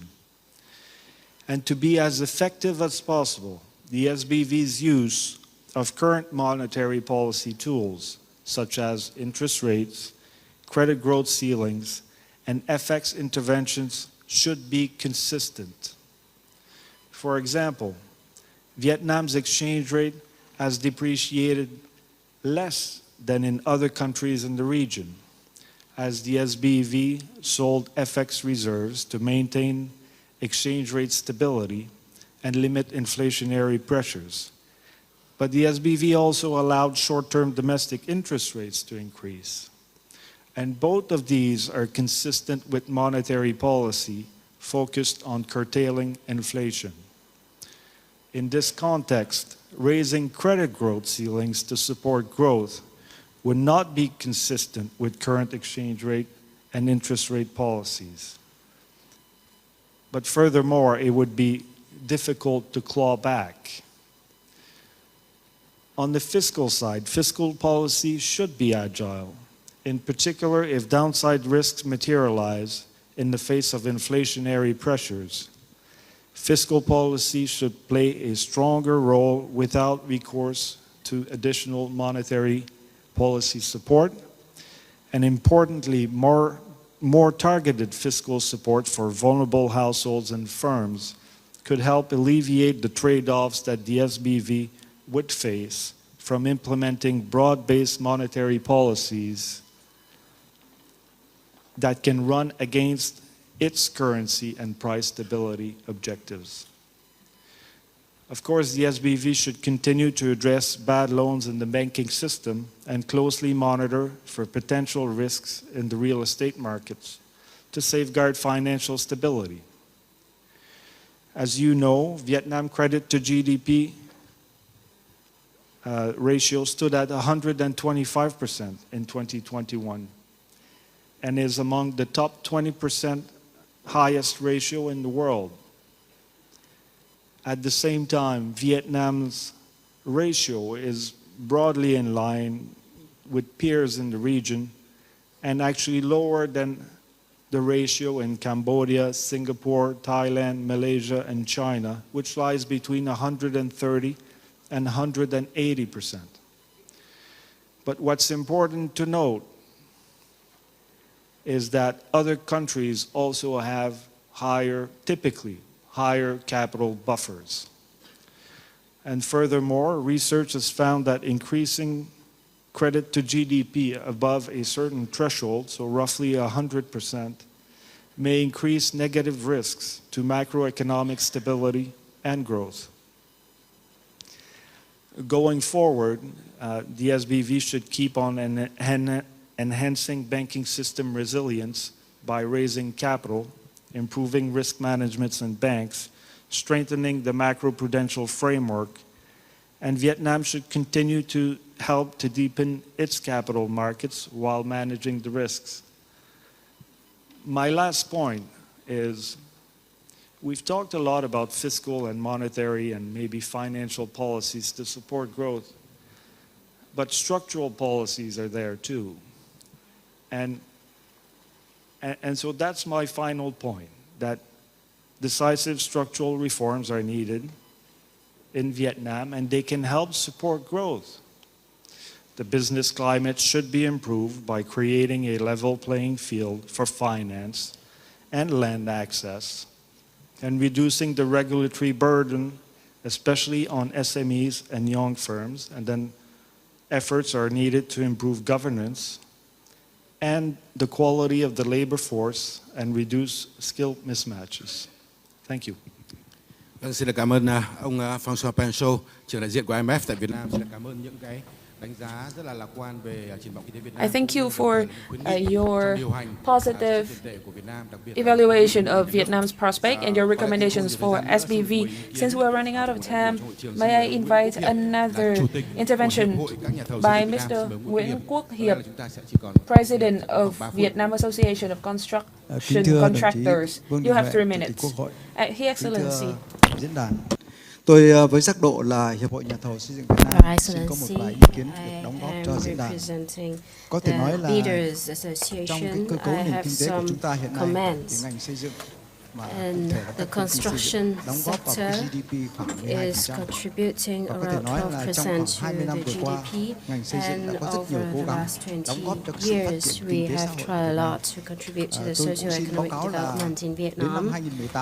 And by 2018, for the first time, we have construction business that has a revenue of more than $1 billion. Chúng ta đã làm được cả những cái nhà 81 tầng bằng cái độc lập tự chủ của chúng ta. Chúng ta làm được những cái cầu dây văng, cầu dây vọng, làm những công trình ngầm bằng cái sự tự lực của chúng ta. Trước đây chúng ta chỉ có thể là thầu phụ, nhưng hiện nay chúng ta đã vươn lên trở thành những cái nhà thầu có uy tín. Thì tuy nhiên là trong cái sự phát triển của cái ngành xây dựng như vậy, nhưng mà vừa đây chúng ta đều biết tức là cái giải ngân đầu tư công của chúng ta trong 8 tháng chúng ta chỉ đạt có 34%. Thế như vậy nó gần như là một nghịch lý, là tại sao các doanh nghiệp xây dựng thì chúng ta cũng khá là mạnh tăng trưởng, nhưng cái giải ngân đầu tư công thì chúng ta lại không thể giải ngân được nhanh, mặc dù tiền chúng ta có dư. Đây là cái câu hỏi tưởng như vô lý nhưng lại đang tồn tại trong cái thực tế hiện nay. Và vì vậy có thể nói là Hiệp hội Nhà thầu chúng tôi qua cái tìm hiểu, chúng tôi xin được đánh giá và cũng xin đề nghị là Ủy ban Kinh tế Quốc hội cũng xem xét có những cái giải pháp cụ thể. Là theo chúng tôi thì cái giải ngân đầu tư công hiện nay cái vướng mắc nhất vẫn là cái thủ tục đầu tư và thanh toán. Có thể nói là mặc dù là chính phủ và các bộ ngành đã vào cuộc cũng khá là quyết liệt, và vừa gần đây thì Thủ tướng Chính phủ đã giao cho Bộ Giao thông Vận tải có cơ chế chỉ định thầu những cái gói thầu đến 3.000 tỷ. Nhưng hiện nay cái số nhà thầu Việt Nam mà có thể thực hiện được cái tiêu chí để mà thực hiện cơ chế chỉ định thầu cũng không quá được 50 nhà thầu. Cho nên có thể nói là chúng ta có khá nhiều gói thầu nhưng mà cái số nhà thầu của chúng ta đạt cái tiêu chí đó cũng không nhiều. Và cái thủ tục mà thanh quyết toán và các cái bước mà chúng ta thực hiện các cái thủ tục đầu tư vẫn còn hết sức cồng kềnh, mà chúng ta chưa có một cái cơ chế quy trách nhiệm cụ thể cho từng cái khu vực, từng cái công đoạn. Vấn đề thứ hai là hiện nay có thể nói là các nhà thầu xây dựng Việt Nam đang rất đau đầu bởi vì cái đơn giá định mức của chúng ta, một là nó quá lạc hậu, bất cập, mà tôi xin phép được ví dụ ra vài cái đơn giá để Chủ tịch Quốc hội và các đồng chí lãnh đạo có thể tham khảo. Có những cái đơn giá mà chúng ta đưa ra nó chỉ bằng 1/3 so với cái thực tế thực hiện. Tôi nói ví dụ như là công tác đắp cấp phối đá răm theo định mức dự toán nhà nước cung cấp là 35.000 đồng một mét khối, nhưng giá thực tế thi công phải là 120.000 đồng một mét khối. Hay công tác đóng cọc bê tông cốt thép theo định mức chỉ là 55.000 một mét dài, nhưng giá thi công thực tế là 150.000 một mét dài. Hoặc là cái đơn giá nhân công của chúng ta hiện nay cũng vô cùng lạc hậu. Đơn giá nhân công bậc 3, bậc 5 trên 7, nhóm 2 là quy định chỉ có 235.000 đồng một ngày công, trong khi đơn giá thuê khoán thực tế hiện nay của chúng ta là 450.000. Và thậm chí nếu thợ hàn bậc cao chúng ta phải thuê tới 600.000 đồng một ngày. Cái giá đất đắp tại khu vực mỏ miền Trung công bố là 50.000 đồng một khối, nhưng giá thực tế lên đến 80.000 đồng một khối. Đấy là một số các cái đơn giá mà chúng tôi xin báo cáo như vậy. Ngoài ra chúng ta có rất nhiều các cái định mức mà nhất là những cái định mức chuyên ngành giao thông chúng ta không có. Ví dụ như là cái công tác thi công lắp đặt cáp treo cầu dây văng. Vì trước kia chúng ta chưa từng làm cho nên chúng ta cũng không có cái định mức này. Hay ví dụ như là cầu dây võng, công tác gia công lắp dựng vòm cầu thép, rồi thi công trục tháp cầu, công tác khoan tạo lỗ cọc qua hang động caster, sử dụng công nghệ mới Kênh, vân vân. Có thể nói là rất nhiều định mức chúng ta không có. Thế từ đó có thể nói là các nhà thầu Việt Nam hiện nay đứng trước một cái rất là phức tạp, khó khăn là các cái đơn giá định mức mà chúng ta quy định thì các nhà thầu đều không làm được. Cho nên là chúng tôi xin báo cáo là ví dụ như Vinaconex là một trong những cái đơn vị mạnh của ngành xây dựng chúng ta. Khi nhận cái gói thầu Mai Sơn Quế Lộ thì sau khi nhận cái giá gói thầu xong thì bắt đầu bóc cái dự toán triển khai thì tính ra đã lỗ 45%, mặc dù chưa làm. Có thể nói là vì vậy, có thể nói các nhà thầu Việt Nam hiện nay đang có một cái tâm trạng, cũng xin báo cáo với Chủ tịch Quốc hội và Ủy ban Kinh tế Quốc hội là đang có khá nhiều nhà thầu, mà đặc biệt những nhà thầu mạnh có cái tâm lý là e ngại, không muốn nhận các gói đầu tư công. Đây là một cái tình trạng mà chúng tôi nghĩ là nó rất nghịch lý, bởi vì là không có cái nhà thầu nào, không có cái công ty xây dựng nào lại chê công ăn việc làm. Nhưng vì cái cơ chế của chúng ta, vì cái đơn giá định mức của chúng ta là rất khó, vì vậy cho nên là rất nhiều nhà thầu e ngại. Thế trên cái tinh thần đó thì Hiệp hội Nhà thầu chúng tôi cho rằng là chúng tôi xin kiến nghị Ủy ban Kinh tế Quốc hội 3 điểm và cũng đề nghị Ủy ban Kinh tế Quốc hội xem xét xử lý. Cái thứ nhất là điều chỉnh lại các định mức chưa hợp lý so với thực tế thi công hiện tại. Hướng dẫn kiểm tra việc công bố giá ca máy, giá nhân công của các địa phương phải phù hợp sát với mặt bằng giá thị trường và bổ sung ngay các định mức chuyên ngành giao thông vào hệ thống định mức xây dựng làm cơ sở áp dụng. Vấn đề thứ hai là triệt để tinh giản các thủ tục hành chính, đặc biệt các cái thủ tục thanh quyết toán, nhất là các cái phần việc phát sinh bằng việc kiểm tra giám sát chặt chẽ có quy địa chỉ chịu trách nhiệm trong công tác giải ngân. Vấn đề thứ ba mà vấn đề mà chúng tôi mong mỏi nhất là cần sớm có cơ chế bảo vệ quyền bình đẳng của các nhà thầu xây dựng trong cơ chế hợp đồng, tránh tình trạng nợ động triền miên. Cũng xin báo cáo với Chủ tịch và Ủy ban Kinh tế Quốc hội là có thể nói rằng là cái nợ động mà chúng tôi đã tổ chức cả một cái hội thảo thì hiện nay cái nợ động của các ngành công ty xây dựng là rất nặng nề. Có những cái đơn vị là xin báo cáo là những cái công trình mà chúng ta gọi là nghìn năm Thăng Long từ năm 2010 đến nay là 2022 vẫn chưa được quyết toán. Hoặc là có những cái đơn vị ví dụ như Binh đoàn Trường Sơn vốn chỉ có 800 tỷ nhưng mà nợ động lên đến 1.500 tỷ. Thế nên có thể nói là cái tình trạng nợ động này chúng tôi xin kiến nghị, đề nghị Ủy ban Kinh tế Quốc hội có một cái buổi cho chúng tôi được làm việc trực tiếp Ủy ban Kinh tế Quốc hội để có những cái giải pháp tháo gỡ cho các doanh nghiệp xây dựng. Trên đây là một số các cái khó khăn mà các doanh nghiệp xây dựng hiện đang vấp phải. Chúng tôi rất mong là Ủy ban Kinh tế Quốc hội có những cái giải pháp tháo gỡ, đặc biệt đối với các cái dự án đầu tư công, các cái dự án trọng điểm quốc gia mà như nghị quyết 29 của Quốc hội đã đưa ra là Quốc hội sẽ tập trung giải quyết vào các cái chương trình trọng điểm này. Thì chúng tôi rất mong là Ủy ban Kinh tế Quốc hội sớm xem xét và có những cái giải pháp cụ thể. Xin cảm ơn. Xin cảm ơn ông Nguyễn Quốc Hiệp. Here from the Builders Association, the issue that you have raised is very urgent and serious. And may I invite Mr. Vũ Hồng Thanh, Chairman of the National Assembly's Economic Committee, Kính thưa đồng chí Chủ tịch Quốc hội, các quý vị đại biểu, xin được cảm ơn ý kiến của ông Quốc Hiệp, Chủ tịch Bộ Nhà thầu xây dựng. Ông có nói về cái câu chuyện chế độ giải ngân các cái dự án đầu tư công trọng, các cái thủ tục, slow for public projects, giám sát của các cơ quan của Quốc hội đối với các cái công trình này. Cũng xin được chia sẻ thêm một số thông tin. Nội dung mà về giải ngân vốn đầu tư công trọng trong cái bài phát biểu của Chủ tịch Quốc hội sáng nay. Rồi giáo sư tiến sĩ Nguyễn Xuân Thắng cũng đã có nói ngày hôm qua Thủ tướng Chính phủ cũng đã có một cái hội nghị bàn về các giải pháp để đẩy mạnh chế độ giải ngân thi công của các cái công trình trọng điểm quốc gia, trong đó có các công trình cao tốc Bắc Nam, cảng hàng không quốc tế ở Long Thành. Vừa qua thì Ủy ban Kinh tế của Quốc hội theo các cái nghị quyết của Quốc hội, Ủy ban Thường vụ Quốc hội cũng đã có giám sát đối với các vấn đề này. Ví dụ như đường cao tốc Bắc Nam phía Đông giai đoạn 2017-2020 thì đúng như Hiệp nói, thì đúng là so với tiến độ yêu cầu của nghị quyết số 52, nghị quyết 117, nghị quyết 1314 của Ủy ban Thường vụ Quốc hội phải hoàn thành những cái công trình này trong năm 2021.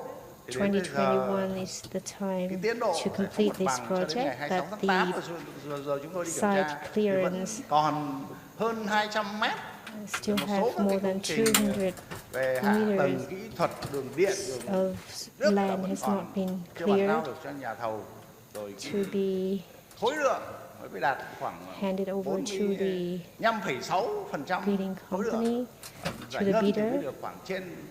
So the disbursement of this project is quite slow. So I agree with Mr. Hiệp that there are many reasons, and one of those reasons include the site clearance and technical assessment of the project, the price of materials have increased. Some products experience an increase of 50%, and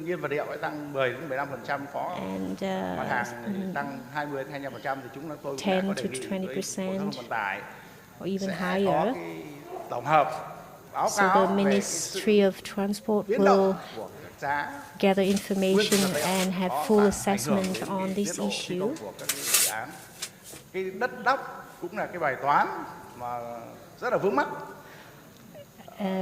In addition, nguyên nhân của cái vướng mắc này có trách nhiệm của nhiều bên, có trách nhiệm của cả từ cái đơn vị tư vấn giám sát đến cái trách nhiệm của các cái nhà thầu, của các cái chủ đầu tư trong quá trình tư vấn điều tra, in the process of consultation and supervision, they are not closely attached to the situation. Trong cái quá trình mà khi mà cấp phép khai thác mỏ, rồi đến khi có những mỏ được cấp phép rồi, like in some mining sites, mục đích sử dụng và cái việc thiếu này, they have difficulties in the shortage of materials, and that also affect the progress of the implementation of some projects. So we have made recommendations submitted to the Prime Minister, suggest that this is a lesson we can learn from, especially in the implementation of important national projects, the construction of a few freeways. Chỉ đạo của chính phủ đến 20 tháng 11 này thì công tác giải phóng mặt bằng là được các địa phương trong quá trình chúng tôi khảo sát quan tâm đẩy nhanh hơn. Rồi các cái vấn đề mà cũng phải công bố cái định mức các cái đơn giá này hàng tháng, thay cho là cái đơn giá này chỉ quy định 3 tháng thì những cái việc cung cấp rồi đưa ra các cái chỉ số giá xây dựng này nó sát với thực tế và gần với cái thời gian để xử lý thanh quyết toán cho các nhà thầu thì cũng sẽ góp phần tháo gỡ các cái khó khăn của nhà thầu. Còn dài hơn là cái ông Hiệp có nói là các cái định mức kinh tế kỹ thuật về xây dựng, rồi có một số các cái vấn đề như về thi công cầu hiện giờ chưa có thì chúng tôi cũng sẽ ghi nhận we take note of the difficulties that bidders are facing sớm có cái điều chỉnh những cái vấn đề này, soon make adjustments. Còn ông có nói về câu chuyện nó sẽ có buổi làm việc với Ủy ban Kinh tế để làm rõ hơn về những cái vấn đề này thì chúng tôi sẵn sàng bố trí một cái buổi, nhưng có lẽ là sau cái kỳ họp của Quốc hội thứ tư này, từ nay đến kỳ họp thứ tư này thì Ủy ban Kinh tế chúng tôi khá nhiều công việc, có 6 cái đầu công việc Quốc hội giao cho chúng tôi, nên hẹn ông là sau cái kỳ họp thứ tư sẽ có cái buổi làm việc để những cái vấn đề không có kiến nghị này thì giải quyết nó we'll see again. bảo đảm chất lượng hơn. Xin trân trọng cảm ơn. To address your Xin question. cảm ơn ông Vũ Hồng Thanh, chủ nhiệm Ban Kinh tế của Quốc hội. Phải nói rằng là những ý kiến đóng góp của cộng đồng doanh nghiệp là rất là quý giá để Quốc hội có thể lắng nghe và hy vọng rằng là And this very important input for the National Assembly. And I hope that there will be more upcoming forums to provide input to assist the National Assembly in performing its functional duties. We've listened to a lot of very precious and invaluable inputs from foreign and domestic experts. We can be optimistic about the prospect of Vietnam's economy in 2022 and 2023. And throughout today, the message about macroeconomic stability is the strong message that we get today. And we will have to try to reinforcing the macroeconomic foundations to increase the economy's resilience. Our high-level debate has now come to an end.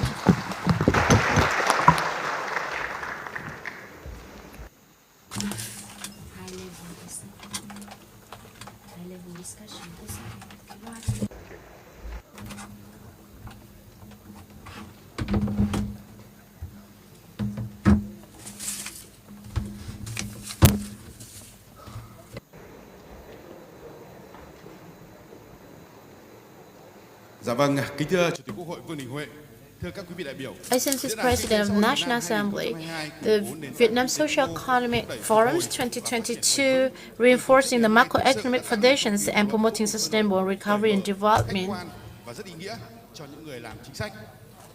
has really created an atmosphere of excitement, openness, objectivities, and meaningfulness, with even keynote presentations and 3 seminar sessions, many relevant and insightful opinions were given.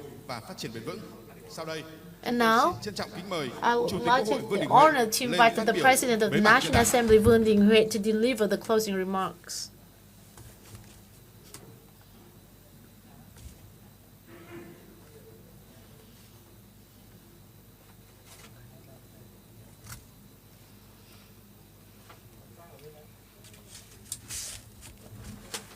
Thưa công chí lãnh đạo, esteemed leaders of the party and state, esteemed leaders of ministries, central and local agencies,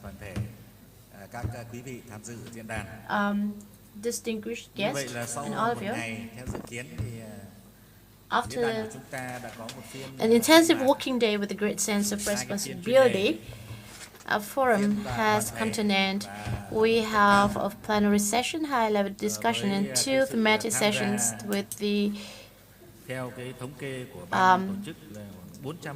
broad participations of about 450 delegates from both the central and local levels. We also have the connection point with 6 universities and institutes with about 600 lecturers and students from the Ho Chi Minh National Politics Academy, Vietnam National Economic Universities, the University of Economic and Law, and the Academy of Finance. So we have brought a great number of participants at our forum. At the 2 thematic sessions and the high-level discussions, there are 44 interventions by Vietnamese and domestic expert participants, and excluding the opening remarks made by Mr. Xuân Thắng. It also attracted the great attention from the public. And from the organizing committees, there has been 11 million views on the internet. For each session, we already have the summary report presented by the organizers. So what should I deliver now? For the plenary session and the high-level discussion together with the two thematic sessions.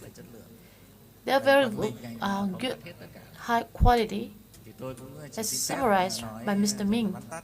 So I want to be very brief,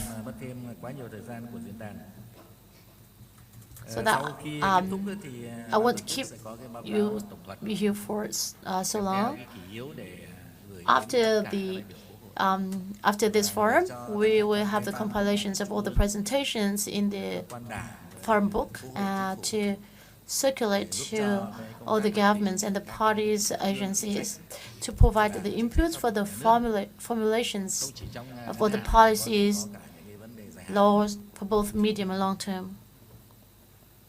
Trong cái diễn đàn lần này thì ý kiến thì rất nhiều. In this forum, we've received a lot of different inputs, but I see that we have consistent assessment. We have reached the consensus on the assessment of Vietnam's regional context. For the international context, the COVID-19 pandemic has left severe socio-economic consequences on other countries. Now, most of countries have fundamentally put the pandemic under control and reopened the borders to foster economic recoveries. And to date, the COVID-19 pandemic still evolves in a very complicated number. It can be showcased through the numbers of the domestic tourists in each country. There is a sharp increase, but the number of international tourists is still very limited. There are always the risk of new diseases such as the monkeypox. Since the beginning of this year, the military conflict broke out between Russia and Ukraine has further worsened all the challenges facing the world. It resulted in the disruption of the supply chains, the increase in food and energy prices, as we all know. Therefore, there's both stagnations and recessions and inflation. Growth was reduced by half compared to 2021, but inflation was doubled. And many major economies suffered this, including Vietnam's important economic partners and trade partners. It also led to the disruption of the supply chains and the decreased in the growth rate and international tourists. Inflation surged. So this is the second factor that we need to take into account. And third, climate change and extreme weather around the world continues to evolve in very complex manners. In the first 8 months, the losses are due to diseases and extreme weather is about 6,000 billion.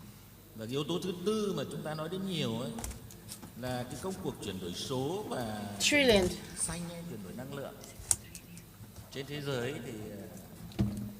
Many countries have touched upon the green economy, digital transformations that pose both opportunities and challenges to countries. This is not an easy and smooth process. In order to actively participate in this process and to achieve all the set targets, we have digital sovereignty, digital confidence. For energy transitions, there are matters of just energy transition, energy cost, and the roadmap for energy transition. We have enormous opportunities, but no less challenges. So we all reach a common understanding about these four main trends in the world. In Vietnam, not only the Vietnamese people, experts, but also international experts have very promising assessments on Vietnam's economic prospects. While the world is facing inflation, recession, Vietnam is facing with a lot of promising opportunities. GDP is expected to increase at 7%, and inflation is kept under 4%. Inflation of August, the figure was rather high, but for the average rate for the first 8 months is about 5 to 6%, and for the entire year, the rate it was kept at 2.5%. This is such an ideal rate because the average inflation rate is still well kept under control. The degree of openness of Vietnam's economy is very high. Export and import volumes reached $750 billion, double the GDP. According to the assessment of many economists present here today, the indexes related to Vietnam's economic's resilience is ranked from average to good. Vietnam is so heavily affected by the natural disasters, especially on macroeconomic stability. We are facing a lot of challenges and difficulties caused by climate change, natural disasters. So what are the causes for such achievements? According to Moody and other rating agencies, Vietnam's credibility was the rate was raised. As we've listened in the presentations of Professor Thắng,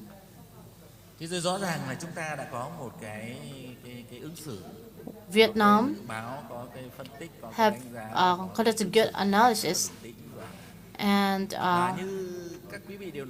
effectively respond to all these challenges with sound macroeconomic policies, from fiscal to monetary policies, going hand in hand with the economic policies and other macro policies.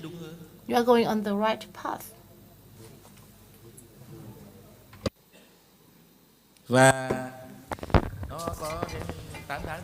And during the first 8 months of this year, there are 9 highlights as mentioned in our speeches. I will not repeat again, although inflation rate is low, our growth rate is high. So, evaluating the resolution number 43 and resolution number 11, how do we evaluate these resolutions? I want to stress here a little bit. So the promulgation of the resolution number 43 and resolution 11 as concluded by the 4th meeting of the Party Central Committee and as discussed many times. And the result of this is the Socio-Economic Forum 2021. And these resolutions are meaningful in a way that it is build trust. I'm not talking about the money yet, but it truly builds people's trust. And it is welcomed by the public, and there are virtually no opposition to these resolutions, and it has impact on both the supply and demand. And we both talk about the fiscal policy more than the monetary policy. Bản thân ban hành đúng lúc và kịp thời. And the resolutions were promulgated at the right time, and it demonstrates our confidence. We offer a new package along with the package in 2019, and accounting for around 83% of GDP as compared to other countries when responding to COVID-19. So our proportion is like double the number of other countries, and it demonstrates our confidence. And many speakers have also mentioned that we are successful thanks to the position of our fiscal policy. So that's the first evaluation of this resolution. Second is that these two resolutions are not just about themselves, but also other policies and guidelines in 2019, in 2020. And there are opinions that we need to continue learning from others' experience with regards to the fiscal policy, that we have to give our people more money, more cash. It is a quick way, and we are trying our best to go along that way. But we also have our own method, our own way. In the thematic discussion number 2, Mr. Hành also mentioned that we already pay like 86 trillion Vietnam dong in cash, and not to mention the amount paid by the localities, local governments, and not to mention the rights that we give to our people. So we also reduce tax around 2% of the VAT, and this is equal to around 56 trillion Vietnam dong. So that is a great effort from ourselves. The third assessment about these resolutions.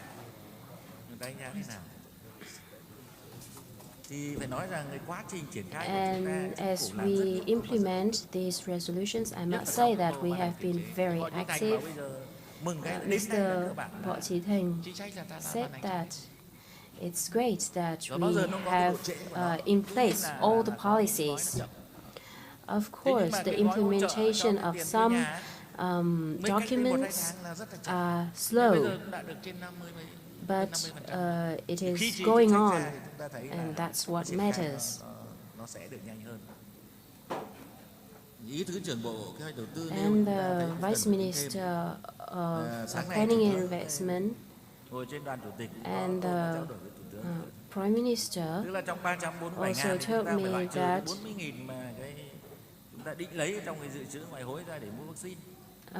we spend an amount on vaccine.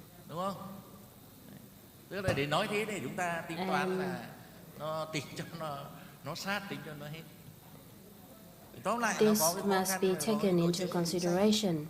I know there is lateness in implementing the resolutions, and also the decree on interest rate, and we are starting to implementing that decree, and I believe that Madam Governor has already worked on that. The most difficult task for us now is to realize this package. With regards to public investment, and we have the 6 important projects. We have 2 belts and 3 roads, and all the policies and guiding documents are already in place. And thanks to these activities, we have obtained the above-mentioned outcomes. So I have some more suggestions for you to consider. With regards to the reason for inflation in the world landscape, and representative from Indiana University have already suggested, and it is believed that the inflation rate is due to supply chain, not the monetary factor. Although Fed offer high interest rate, but Fed also take measures with regards to assets to ensure the supply demand, to prevent it from going too big. And Mr. Ha also mentioned this, that there are also monetary factors that are involved here. So we have to take a look and to determine whether it is due to the supply chain or the monetary factors. For example, the price of automobile increased due to the shortage of chips, and real estate and housing, and all the increase in these sectors leads to inflation. But if to determine whether there is the monetary factor and what is the relationship between the supply chain factor and the monetary factor, we have to consider very carefully. Mr. Washington suggested that we should be more flexible when it comes to monetary policy, and we have to stay firm with the policy that we have chosen, the fiscal policy, because we have more room for this, and we have a tightened monetary policy, but if we want to be flexible, we have to understand the reason well. And if the core inflation rate is around 1.5%, then I think a few years ago it was 1.8 or even 2%, and now it is 1.56%. I don't think it is too high. I know the entire year may be 2%, but that's some of the ideas I would like to open up for you to further discuss. There are some more comments that I think worth considering with regards to the fiscal policy and budgeting.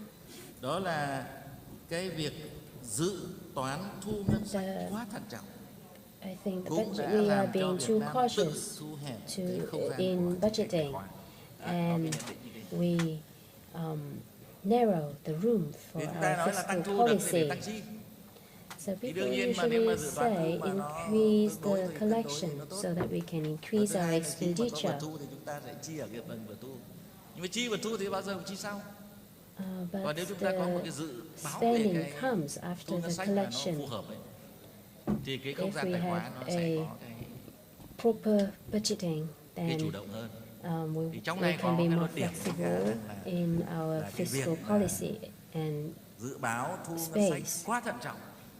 So, too cautious collection estimate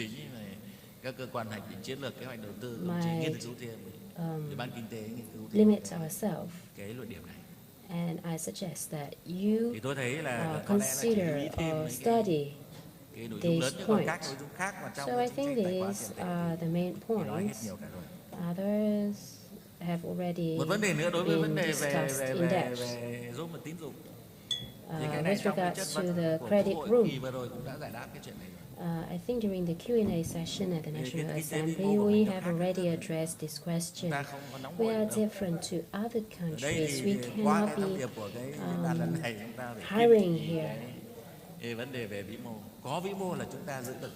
Once we maintain macroeconomic stability, I believe that we will have everything. We can do everything.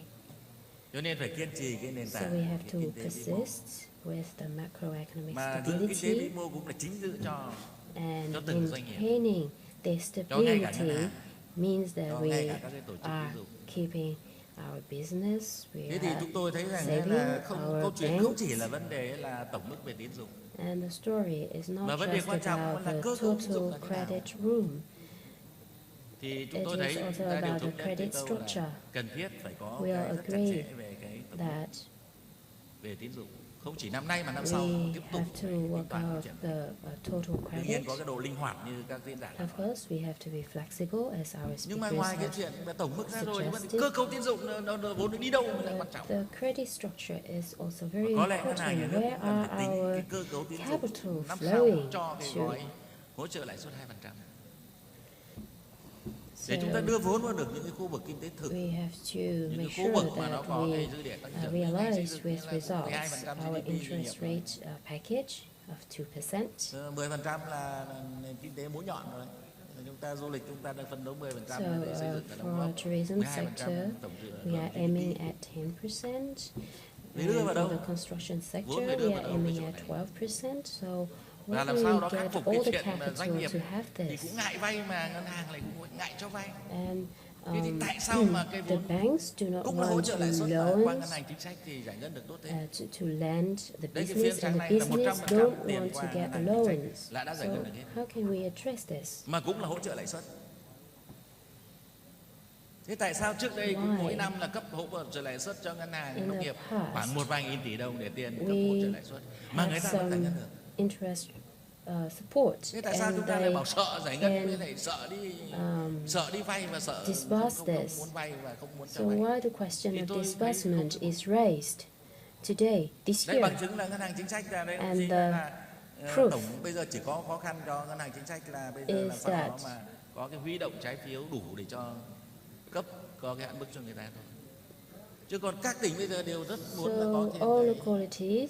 Cái tiền để mà người ta hỗ trợ cho người dân. Thì tôi đặt ra câu hỏi cho ngân hàng, vì sao ngân hàng chính sách xã hội là ngân hàng mà là cấp vốn bù lãi suất đây mà người ta vẫn phải ngân được? The bank on social policies, they can still disburse. The LPL is only 0.4%.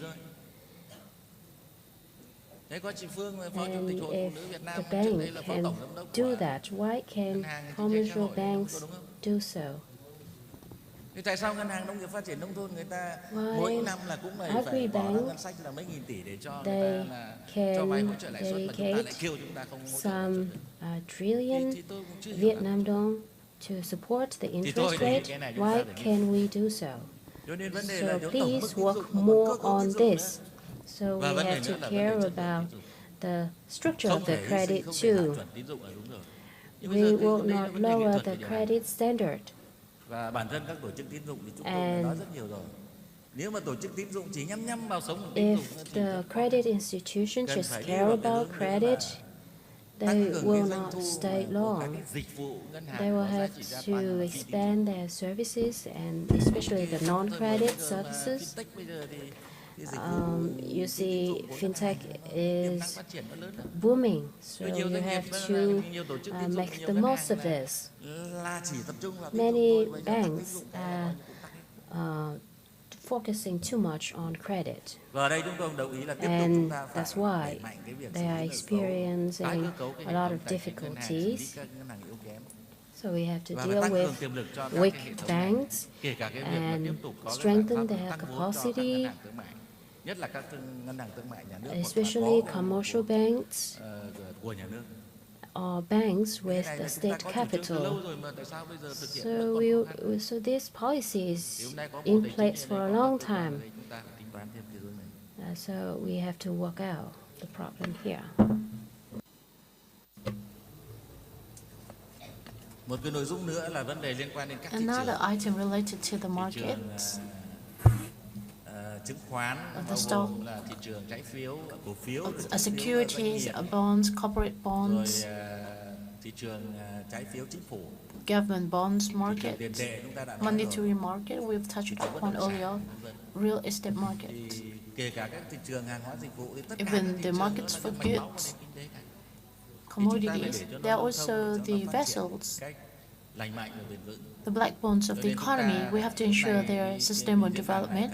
So at this forum, we all agree that we need to continue to work on the institutions to fully harness all the markets. We try to overcome all the shortcomings of the markets and facilitate their development. For the assurance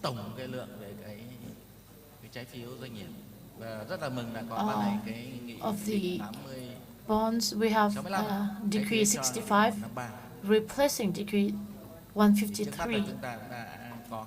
So for the time being, we have partially improved the legal corridor for this market. You have all the statistics on your hand about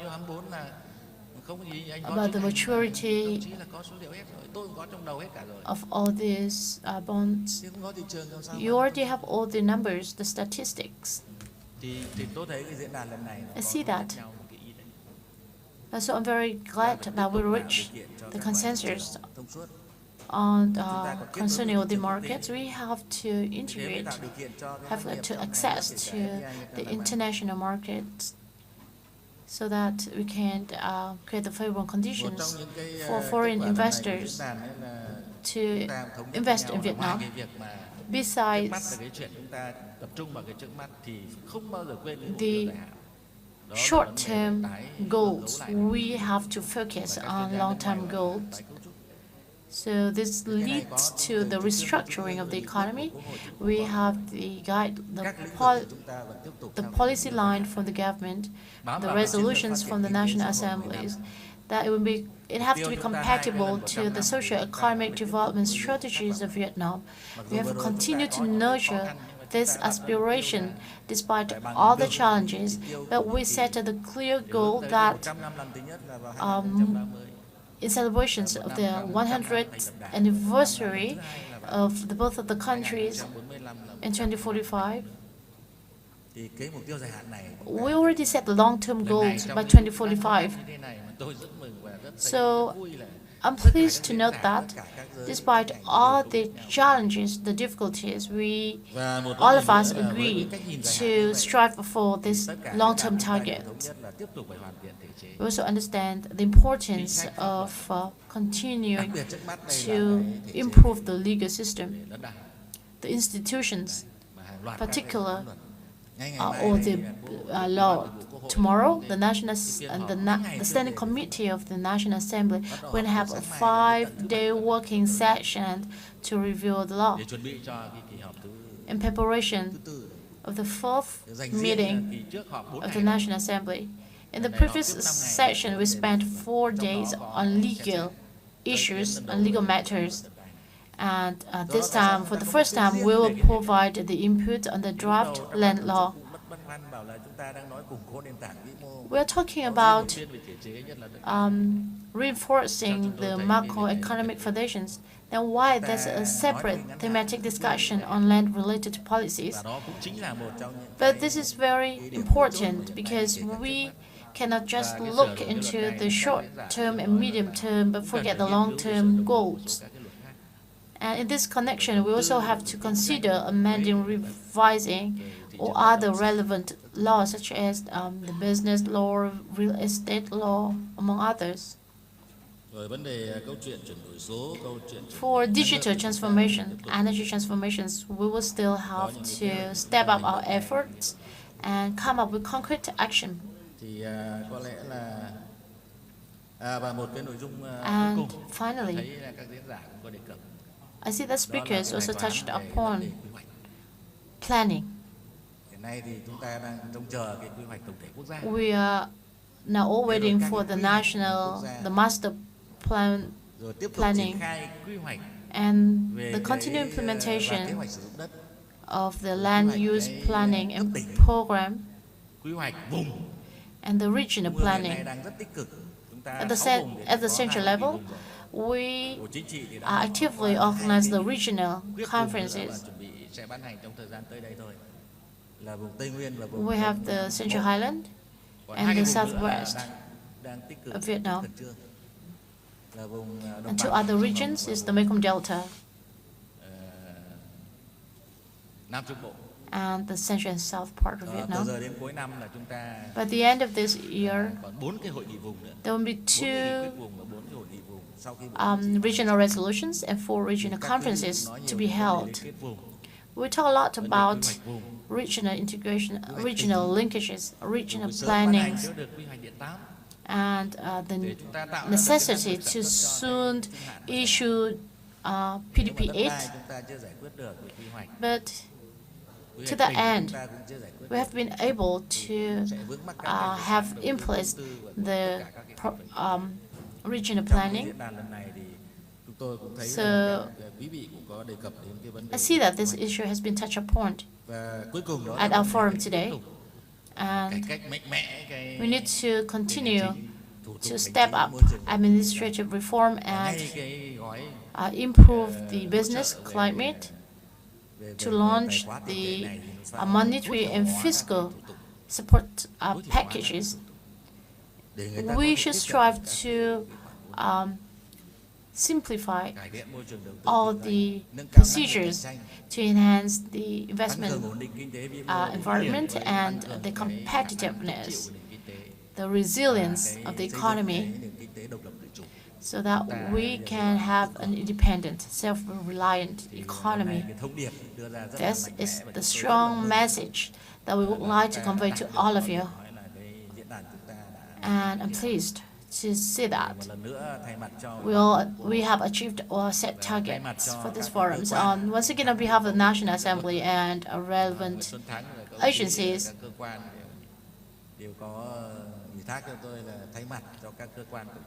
I was asked by Mr. Tang and many others to represent all these agencies. Once again, I would like to extend a sincere thanks to Prime Minister Phạm Minh Chính, to the leaders, to the President of the Fatherland Front, the ministries, central, local agencies, National Assembly deputies, experts from Vietnam and foreign experts, the mass media, including 6 foreign news agencies in Vietnam.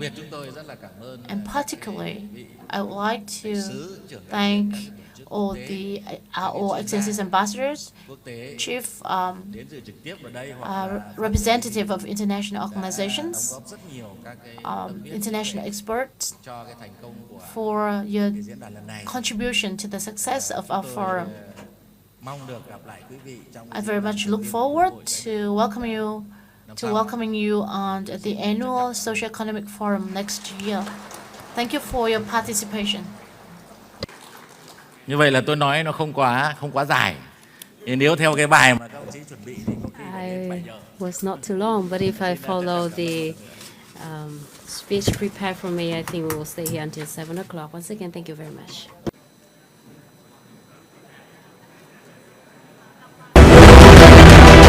Diễn đàn Kinh tế xã hội Việt Nam VSEF 2022 là diễn đàn thường niên bàn về những vấn đề thời sự quan trọng nhất của đời sống kinh tế xã hội của đất nước. Diễn đàn do Ủy ban Kinh tế của Quốc hội, Ban Kinh tế Trung ương, Học viện Chính trị Quốc gia Hồ Chí Minh và Viện Hàn lâm Khoa học Xã hội Việt Nam phối hợp tổ chức vào Chủ nhật ngày 18 tháng 9 năm 2022 tại Trung tâm Hội nghị Quốc gia, thủ đô Hà Nội.